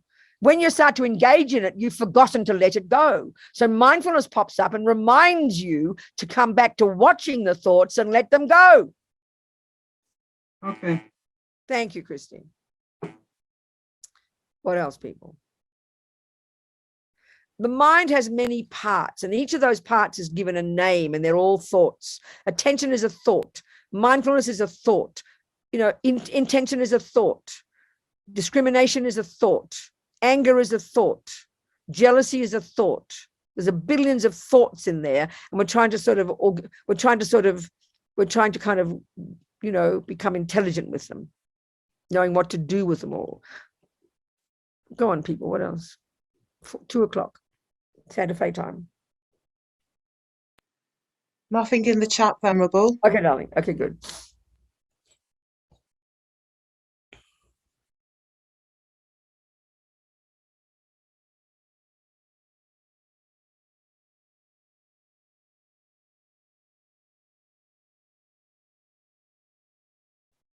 Okay, so the first mode, the first part of the meditation, the first stage of the, oh, who's that? Come on, Mikhail, talk to me. Hello. Hello, Venerable. Can you hear me? Yeah. Good to see you. Thank you for your teaching. I just had a question of clarification because I've heard mindfulness explained a little bit different in the Buddhist tradition. I'm aware that it's different from the common sense. There are many interpretations, right? Yeah. There are many interpretations. Okay, so I'm just trying to understand it here because what I was taught was that mindfulness is staying on the subject of meditation, and then introspection functions as a kind of awareness of whether I've driven into laxity. Okay, so that's, yeah, I understand. There's another part. Okay. Are you lumping them together, or? Okay, no, I see what you're saying. No, I know. So there's different ways of saying, you know, attention. You see, one of the mental factors is called attention. It's there every millisecond. And if you want to find out what literally what part of your mind does the looking at anything, that's called attention. Mindfulness is then watching. This is another way to put it. Is what Pabonka Rinpoche says, is watching to make sure attention doesn't wander off. And when it does, it brings it back. Then another one on top, which Jeffrey Hopkins calls introspection, and other people do as well, but another translation is vigilance or alertness. And His Holiness calls that like a policeman that's even watching that mindfulness and attention are doing their job. There's many bits and pieces all doing their bit, you know.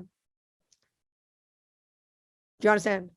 Yes. Mindfulness, Lama Yeshe calls it memory. It's when you've got good short-term memory, you've got good mindfulness. When you're making that cake and you know what you did the second before, you don't get distracted and you know what you're doing the next. You've got the continuity there. That's short-term memory. That's the meaning of mind. But it's still a specific function of bringing the mind back to the object.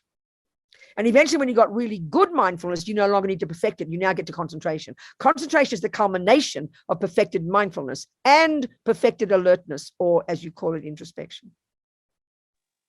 Thank you. I guess that's the problem with the conceptual words, that they mean different things to different people. And the tragedy is in English, we've got so many different translations of these Tibetan words. And unless we know the Tibetan word, we're really confused. Because who would ever think that vigilance is the same meaning as introspection? They sound to me completely different, but they're the translation of the same Tibetan word. So we have to know the Tibetan ones to know what we're talking, because these are quite technical. We have to know the right technical term, you know. Do you understand? Good. Thank you, Mikhail. Thank you. Okay. So let's now talk about, oh yes, Aaron. Does that mean then that what we're actually looking at when we do Mahamudra is the primary mind? No, we're looking at the mental, at the moment, we're looking just at the mental factors. Okay. Yeah, until your mind is more subtle, we don't even, I mean, there's no, first of all, well, the primary mind is never even there without a mental factor anyway. So, I mean, maybe when you got, maybe when the mind, I mean, because you never can be beyond the mental factors. The mental factors can be very subtle, and primary mind is not separate from the mental factors. You can't have primary mind and no mental factors. So, I mean, I'm a bit confused about that, actually. I have to think about that. But, I mean, primary mind is just known as the mind in general, isn't it? And then it's all got the bits that do their jobs, you know. Concentration is a mental factor. So it doesn't seem like it would be just that, because you can't have primary mind without a mental factor. And if there's concentration, even when it's subtle and perfected, there's also the primary mind there. That's the best I can say, Aaron. Okay. All right. So, okay. So the first mode is we're attempting to get some focus. And Lama just says, when you begin, okay, let's just read Lama again, okay? Best voice instead of me talking.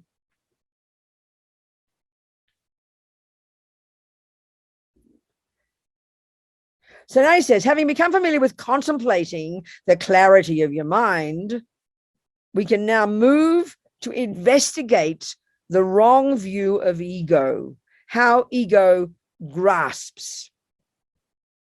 You know, that's the job in the second mode. And this is the part that's difficult, because if we don't know what it means, then we're completely confused, you know. So the first mode of meditation is to get some concentration, when eventually the thoughts have settled down. So as Lama says here, in order to experience Mahamudra, we need to destroy ego's conception, the hallucinated idealistic picture, the concrete view, this is me. So let's investigate this mistaken concept. Because if we can't recognize how ego mind, and Lama refers to ego grasping or ignorance, the root delusion, as ego mind, projects its hallucination onto reality, our Mahamudra meditation will become Mickey Mouse meditation. It's very difficult to recognize the self-entity that ego is holding. See, Lama uses words in a very kind of loose way, his own style, you know. So first of all, there's mind and there's different states of mind. Like I said, all these concepts in here. There's the negative concepts, the positive concepts, and the mechanical concepts. I call them mechanics. Intention, attention, vigilance, concentration, mindfulness, all these are the mechanics of our mind, all training them to do their job properly. Then you've got the negative states of mind and the positive ones. So they're all the conceptual stories. So in this concentration, in this meditation, we start by focusing on whatever arises, no matter how gross it is. That's your concepts. So by not engaging in the concepts, by allowing them to come and go, you don't make them come and go. So, Christy, you don't let them go. You just sit there and mind your own business. You don't do anything. You don't make them go away. You don't do that. You just allow them to do what they're doing. You mind your own business. So then eventually the mind inevitably will calm down. That's the plan, you know. Then you'll start to taste this subtler level, this clarity of your mind. Or they call it the luminosity of your mind. They sometimes say that. Most of us might even get to that. And this is just the conventional nature. I'm not even discussing our emptiness yet. Then at that, when Lama says about that point, okay, so this is me. So let's investigate this mistaken concept. So it's very difficult to recognize, Lama says, the self-entity that ego is holding. What he's saying is it's hard to recognize the way the root delusion called ego grasping grasps at me. This is the subtlest mistake. Attachment is easy to recognize if we compare, you know. Attachment is a concept that over-exaggerates the deliciousness of the cake. It's at the same time that attachment is the prevalent story for you that causes the cake on that plate to look divine. It's underpinned simultaneously by the root delusion, ignorance, that causes the cake to look delicious intrinsically on that plate from its own side, having nothing to do with me. So they're working together completely. So it's hard. So in terms of me, you know, we've got this sense of I. We say the word I.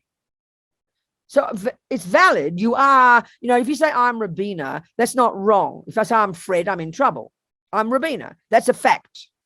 But when we say that word I, what we don't notice is that it's actually covered by so many delusions. So if you're saying I am ugly, you know, the I's got, aversion is there. The I appears to your mind and it's covered by aversion, and you appear ugly to yourself.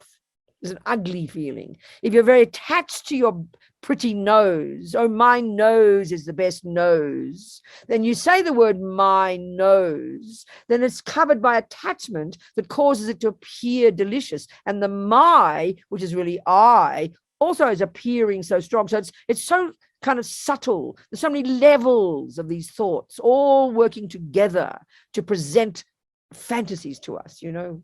So the subtlest concept, the subtlest one, is the known as ignorance, marigpa in Tibetan, that causes everything, eye, cake, nose, to appear to us as having an intrinsic nature, as being independent. So the subtlest level of independence is it appears to us as being something that's separate from my labeling it nose, eye, cake. It's hard to see it, as Lama says. This is difficult stuff, people. So ego grasping is the name of the root. Lama uses these words very loosely. He says ego mind. He's referring to ego grasping, which is a synonym for the term ignorance, which is the root delusion. So what we're trying to do in the second mode of meditation, when the mind steadies, calms down a little bit, you're going to then go to the second mode, but you continue to watch the mind. You never vary from that. And a tiny wisdom, like a little fish, Lama Yeshe calls it your mindfulness fish, is noticing, trying to observe, because your mind is more quiet now. You're trying to notice, trying to catch the way ego grasping grasps at I. You're trying to find how it appears to you as something independent. This is really quite subtle, people. Unless we know even the meaning of these words, there's just utter confusion to us. So it's very difficult to recognize this, the way I appears to us. That's why we first calm down the grosser levels of mind in concentration meditation. And that's what will happen when you're paying attention to all the thoughts, but you're not engaging in them. You're not getting distracted by them. You're observing. So when you don't feed into them, they begin to steady, Without this concentration, there's no way we can identify the unconscious levels of ego holding the independent self. And therefore, no way we can realize Mahamudra. Normally, our sense of self or I is just a vague notion, and our ordinary superficial mind never attempts to pinpoint it. So we must investigate deeply and try to identify exactly how we think this fantasy I exists. That's when we study emptiness, we're learning the theories of this. Here we're trying to observe the workings of it,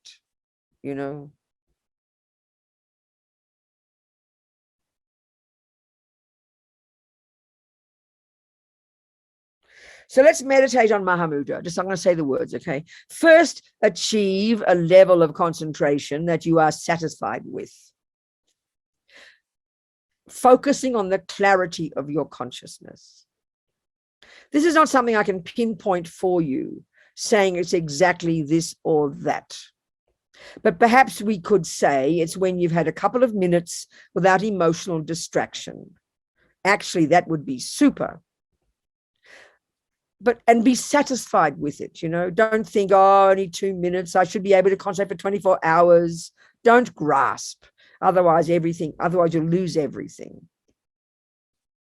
Then from this clean, clear state and without distraction, so first you do the concentration and then you stay through the entire meditation. You never waver from watching the thoughts, okay? You never waver from watching the thoughts. But when your mind's a bit steady, then without distraction, now you move to investigate. Now you're going to start to use a subtle conceptuality. You're going to investigate the opposite of Mahamudra wisdom. What Lama means is the intuitive ego, our so-called simultaneously born ego. In his root text, Panchen Lama says that you have to be like a fish moving through water without disturbing it. So he quotes, from within the very state of earlier concentration, investigate intelligently with subtle awareness the essence of the individual, the I, the self, who is meditating. Just like a small fish that moves in lucid waters without causing any disturbance. So you start the session by paying attention to the thoughts. Hopefully slowly, you stay focused on them. they will begin to steady because you're not engaging in them.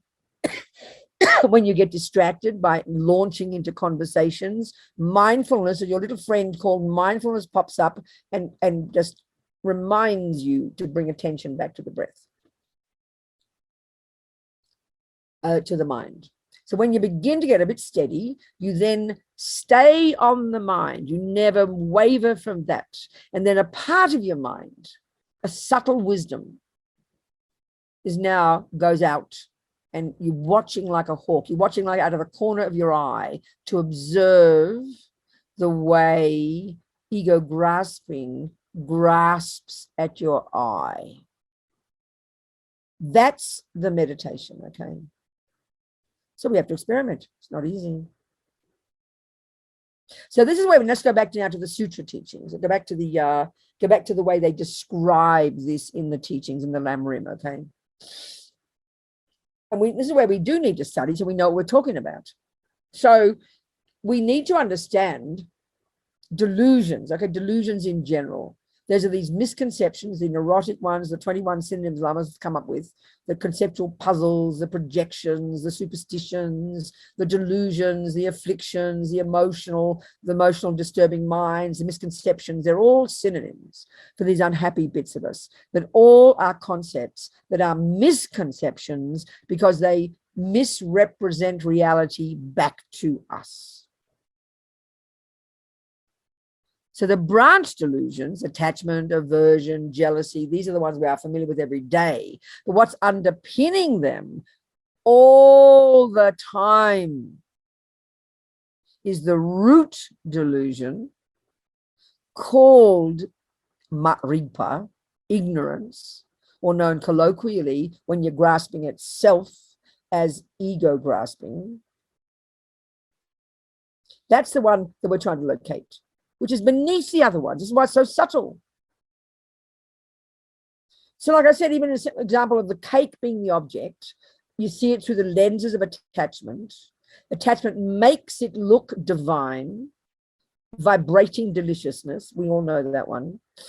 But at the same time, it's underpinned by, inseparably connected to, the root delusion, which is underneath attachment, which causes the cake to appear intrinsically delicious, delicious independent of your mind calling it delicious. So if the object is I, because this is what we're trying to see, because I is so pervasive, this is why it's so hard. We're trying in the meditation, you're getting some focus, you're watching the thoughts begin to calm down, hopefully. Then a tiny part of your wisdom, this subtle awareness, this mindfulness fish, as Lama so sweetly calls it, very loosely, is now sort of like you're watching out of the corner of your eye. Now, we know you can do that. As Lama says, you know, there's no contradiction. You can still be very focused. Like if you're driving the car on the freeway, you're super focused. You know exactly what's going on in front of you. You're aware of everything, but you know very well, you're aware of all the other cars. You're seeing out of the corner of your eye exactly what they're doing, but you don't lose concentration, do you? We can do that. We know we can do that. That's what we're doing here, but at a much subtler level. The first part is you do not do that. You simply watch the thoughts. You pay attention to the thoughts. You focus on the thoughts without any distraction and without, you know, discursiveness.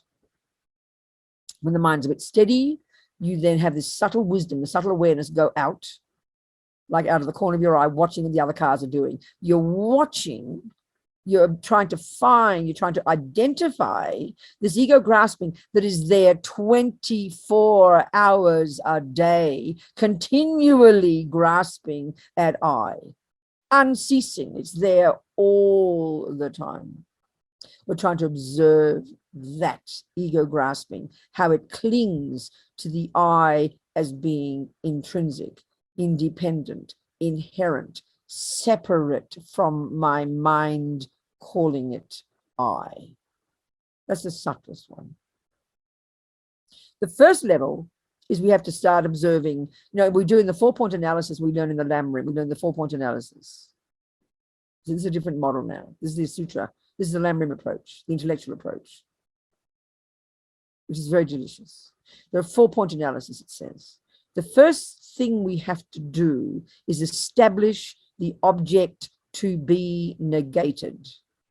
What this means is we have to first establish what we think the I is, how we think the I appears to us. Now, Buddha's telling us already in advance that there isn't such a thing as an independent I, but we don't believe him. We have to prove that. We have to prove it to ourselves. So the first thing we have to establish is the object to be negated. And this is the hardest part. And once we've done this, and that's what we're trying to do in Mahamudra, we're trying to observe how ego grasping grasps at that independent I. You're having a direct taste of it. This other approach is you're watching your mind like a hawk every day, and you're trying to analyze, you're trying to know exactly what it means. If there were an I, you have to establish what you think it appears like. Then you have to do the second and third and fourth parts of the analysis. So once you've established what you think it is, you're looking for, because this is what Buddha's telling us, we've got to look for this I. Because he says, if there is an independent I in there somewhere, you're going to find it, honey. He's telling us there's not one. But we can't just believe him, we have to prove it. So there's only 2 options. Once we've established what we think it is that we're looking for, then there's only 2 ways it can exist. One is there is an I in there that's separate from the other components that make up me. So what are the components of me? Body and mind. There are thousands of components. That's why I use the IKEA analogy. You go to IKEA and you buy a box of me. You know that it's not ready built. You're going to buy a box full of thousands of bits. The box is labeled one Robina, or your Fred or whoever you are. That's labeled that, and you've got to construct your own Robina, and they're going to give you thousands of parts, aren't they? Thousands, all the parts of your body, fingernails, eyelashes, eyelids. They'll give you the exact right amount because they've done their analysis of what a person is made up of. So you've got those thousands of parts of the body. Then you're going to have the thousands of parts of the mind, aren't you? You're going to have anger and jealousy and love and compassion and kindness, subtle mind, gross mind, this mind, very many millions of bits and pieces of the mind, very many billions of pieces of the body. You're going to have all these bits, and you've got to put them together to construct a me. We get this. IKEA is a great example.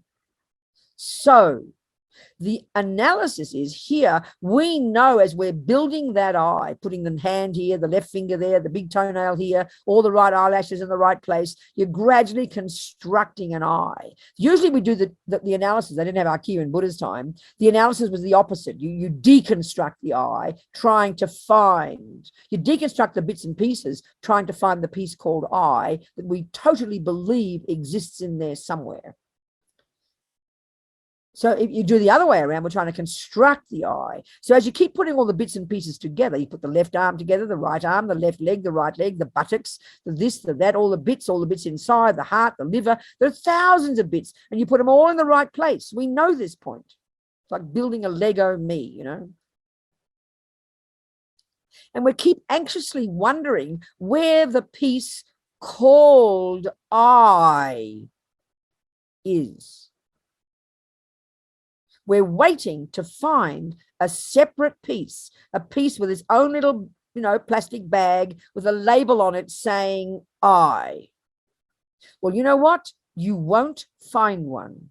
IKEA know that you don't need one, because this is the analysis we have to do to prove that we don't need a piece called I.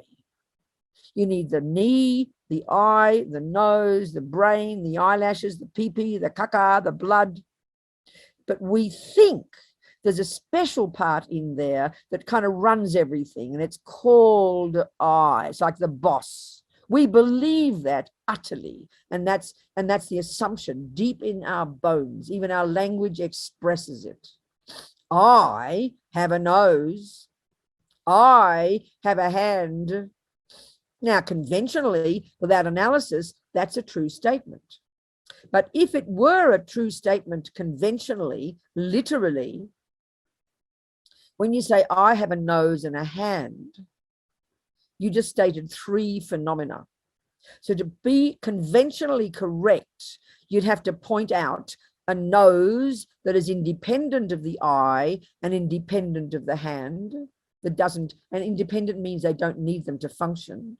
Then you have to point out a hand that doesn't need a nose to function as a hand. And then you have to point out the third one, which is an eye that doesn't depend upon a nose or a hand. And that's what you won't find. But we believe there is one there. We believe it totally. So in the same way that if, let's say, you insult me and say, oh, Robina, your right hand is so ugly, and I say, how dare you insult me? You'll say, no, I didn't insult you, Robina. I insulted your right hand. Or if you say, oh, I think you've got a pretty nose, and I'll get all impressed. I'm so happy you like me. No, I don't say I like you. I like your nose. We would laugh at this. Because we think this eye, you know, is the owner of all these parts. We're very possessive, like a mother. The eye is like a mother who believes that all the bits and pieces, all the children, that they belong to her, you know. But there's no such thing, Buddha says. You will not find an eye that's independent. You won't find a piece like a nose, like an ear, like a leg that's separate, independent, that you screw on to this person called Robina in the IKEA box. You won't find a piece that's independent, that's separate from the other bits, which is how we think the eye exists.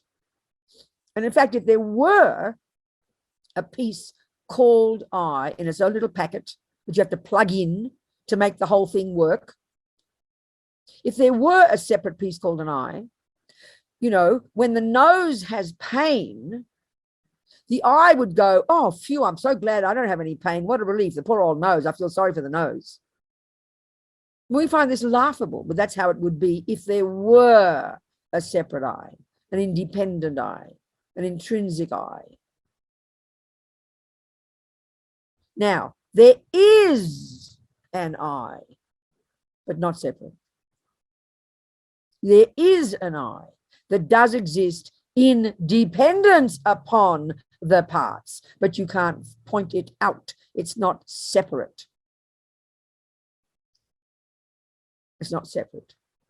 But there's not, it doesn't contradict, there's don't chuck the baby out the bathwater and say there's no eye. That's the part that's tricky. So Lama Zopa says, we've realized the absence of the intrinsic eye. It's as if there's no eye. But there is, depending on arising, there is an eye, but what does exist is so subtle, it's as if it doesn't exist. And the other deduction we make is that the eye is all of me. I am all the eye. Well, the logical argument there is, if the eye is also the nose, and the eye is the ear, and the eye is the eyelash, and the eye is the hair, and the eye is the pee-pee, and the eye is the caca, and the eye is the brain, then as many bits and pieces you've got is as many eyes as you've got. Because basically, as Lama Zopa says, the label can't be the base. So the base of the label is the parts. The base of the label I is the parts. But the label can't be the parts. So Robina is the name or the label given to these parts. So this is where I remember Geshe Tekchok said, it's important to think, the correct statement is, I am the person labeled Robina. I'm not Robina.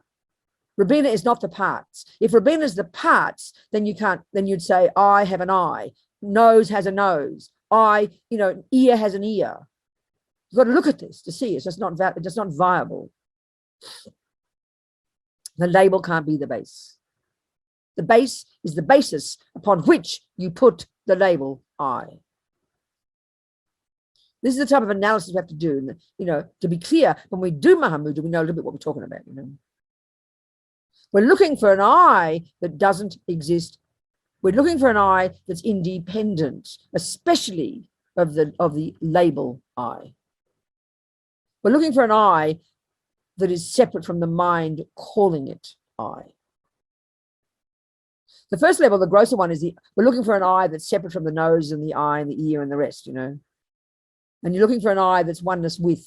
When you've got this clear, when you prove definitively that the I is neither separate from or oneness with the parts, then you're beginning to understand.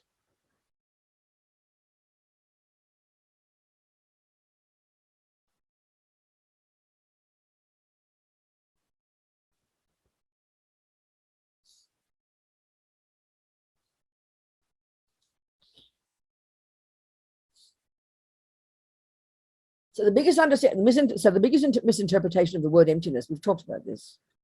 You know, we think, oh, well, there's no I.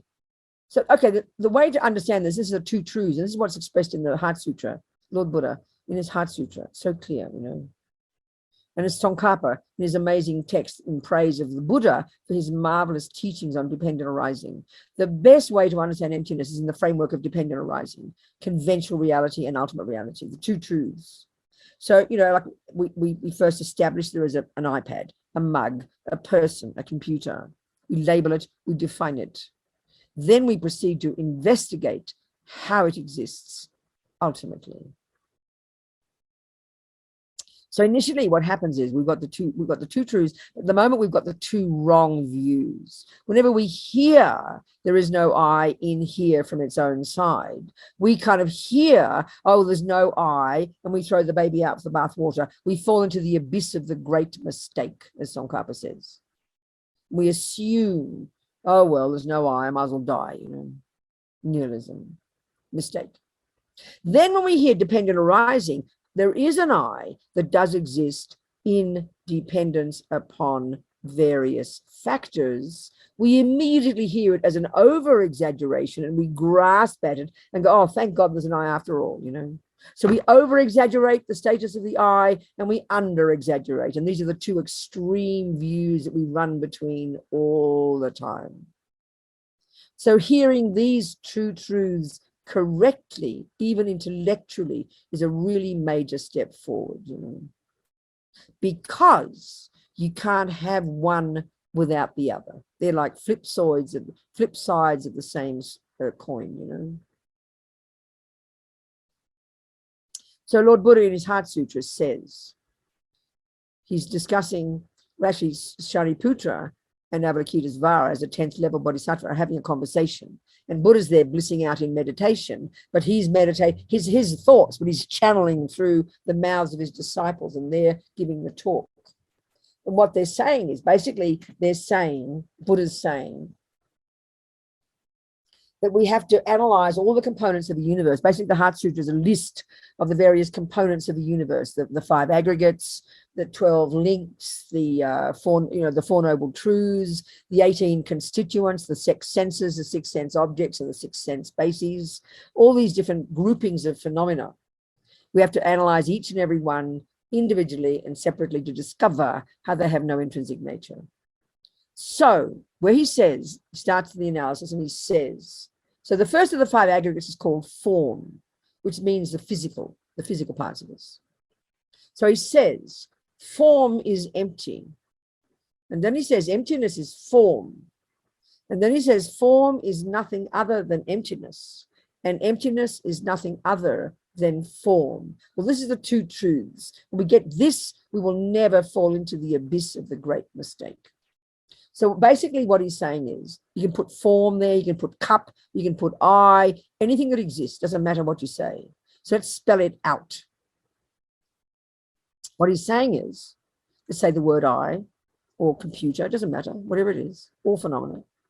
Wherever you find a dependently arisen I, you will find right there the emptiness of intrinsic I.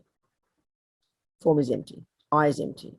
Then he says emptiness is I. So wherever you find the emptiness of an intrinsic I, you simultaneously right there, you will find an independent, a merely labeled I. So for I is empty. In a merely labeled I is empty of existing from its own side. Wherever you find emptiness of existing from its own side, you will find a merely labeled I. You can't have one without the other, because emptiness of intrinsic existence is a characteristic of whatever exists. You can't have emptiness without phenomena. And you can't have conventional phenomena without emptiness, because emptiness is a characteristic of conventional phenomena. So emptiness, ultimate reality, and conventional reality come together. You can't have one without the other. Then you will never fall into the abyss of the great mistake, because the common misunderstanding is when you say empty, we think nothingness. It's nothing to do with nothingness. Nothing to do with nothingness.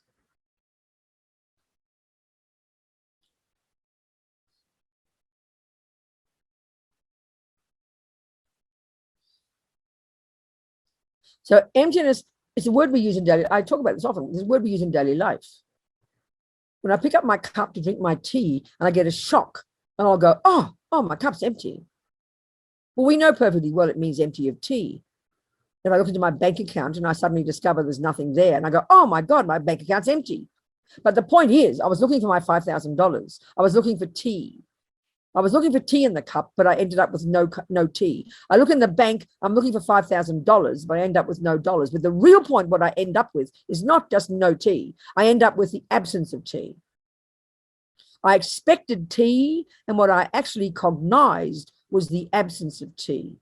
If you don't expect tea in a cup, when you look in a cup, you will not see the absence of tea because you didn't expect it. If you don't expect $5,000 in your bank account, when you see the zero in the bank account,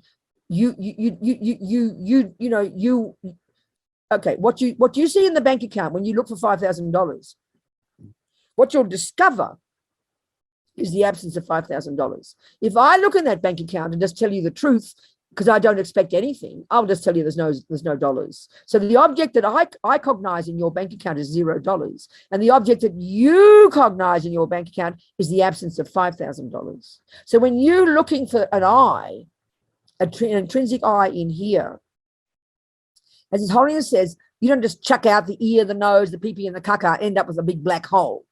You don't end up with nothing. You won't find a piece called I.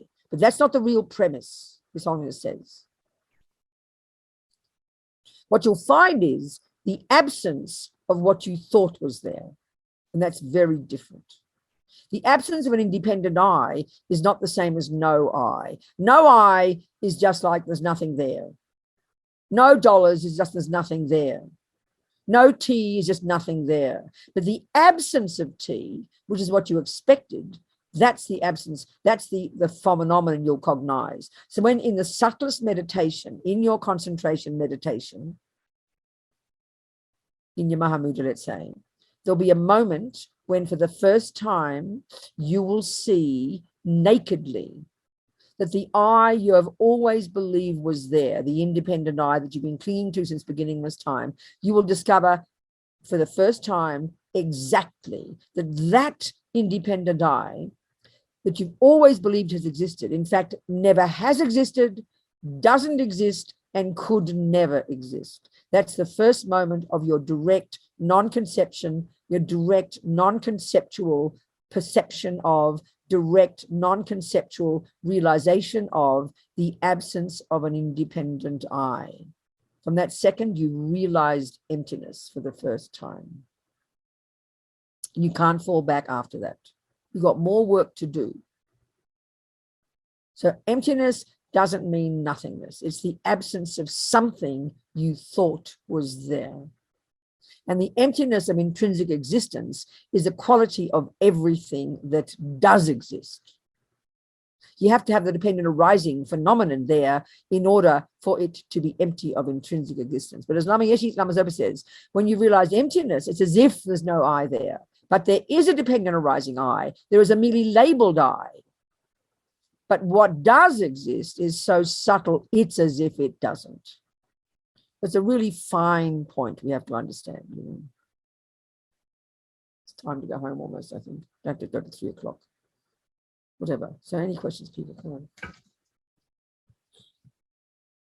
Maybe we just do a little meditation and finish and don't worry about talking about it. Okay, Marco, yeah. Yep. So at the time of death, when our consciousness moves on, doesn't it have something to do with an I? Yeah, sure. I is a normal label. Cup is a name you give to the thing that holds your tea. iPad is the name you give to your whatever it is. Computer is the name you give to that. Light is the name. Everything has a name. Every conventional phenomena has a label. So I is a label given to a person. You agree with that? Naka? Conventionally, yes. That's what we're talking about. So when you die, when I is a conventional label that you go. So maybe, so this time the label for this I is called Maka. But as the components of Maka deconstruct, the earth element ceases, the water element ceases, all the senses cease. You get to the subtle consciousness, they cease. You get to the very subtle consciousness, and the very subtle consciousness combined with the very subtle wind energy, which contains all the karmic imprints created by Maka and all the thousands of previous lifetimes. That will then leave the body. That the label given to that very subtle conscious and very subtle mind won't be Maka anymore, but it could be generally, it could be called I. Yes, I always exists. And it's a label you put on the combination of body and mind, depending what realm it's in, depending on anything. It's always going to be an I. It's a phenomenon, it's called an I. Yes, exactly. But not an intrinsic I, Maka. It won't be an independent I. It's just simply the label for what exists. It's merely labeled I. That's okay. Okay. And this is a little bit off the point, but so in terms of the karma that I've created in my next lifetime, if I'm a human, the karma that I've created, maybe that will determine like what my ears are like, or it will. Absolutely. Every single thing, every tiny bit of every shape you ever have is created by your karma. Absolutely. Absolutely. Absolutely. Yes. That's the point. Still in the process of grokking it all. So thank you very much. Very interesting, isn't it? Exactly. Anybody else think maybe? So I think we just finished the little meditation. Don't be too conceptual today. I mean, whatever. So why don't we just relax, just 5 minutes and we can finish, I think. Just get your body relaxed, sit upright, don't slump into the chair, close your eyes and relax the mind. Just relax, okay? But keep sharp as well. Don't space out. So we'll just do 3 minutes of just looking at the mind. Then we'll see if we can do this little mindfulness fish to check what the eye looks like. Just try your best, you know. So just focus on the thoughts. Pay attention to whatever pops up in your mind. That's it. Just pay attention. Keep the mind sharp. Pay attention.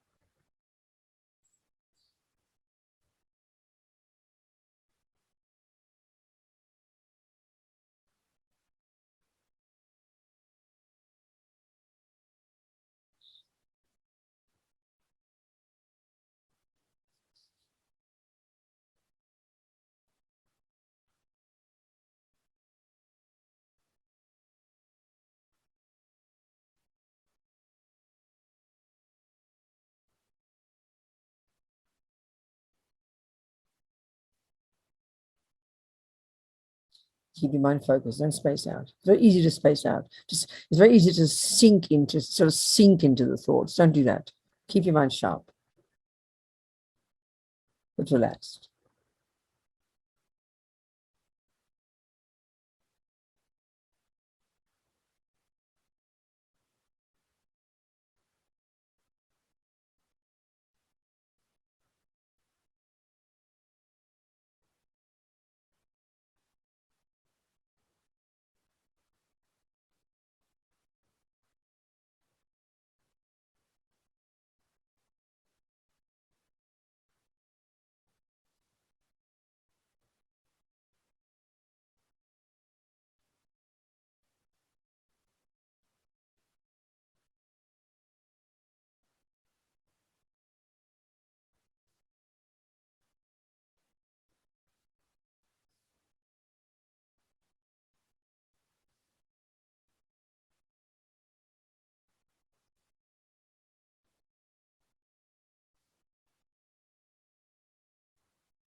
So now, even though our mind is not stable, doesn't matter. Just keep focusing on the mind and have a part of your mind, like think of it as your mindfulness fish, just watching out of the corner of your eye, just trying to observe the way the feeling of I appears to you.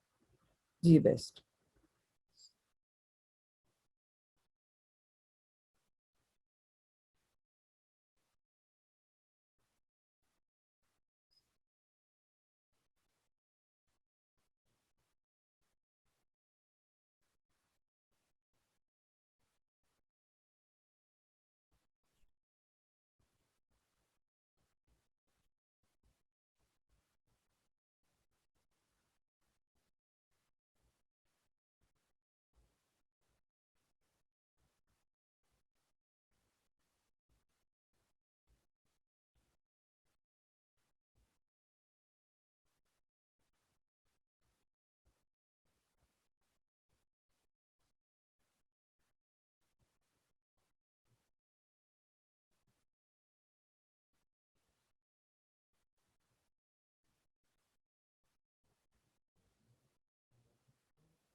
That will do. Just a taste. Okay.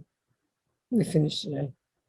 Thinking all this, talking, we've done this, thinking, this analyzing, this listening, and I've been trying to listen to, trying to internalize Lama's teachings.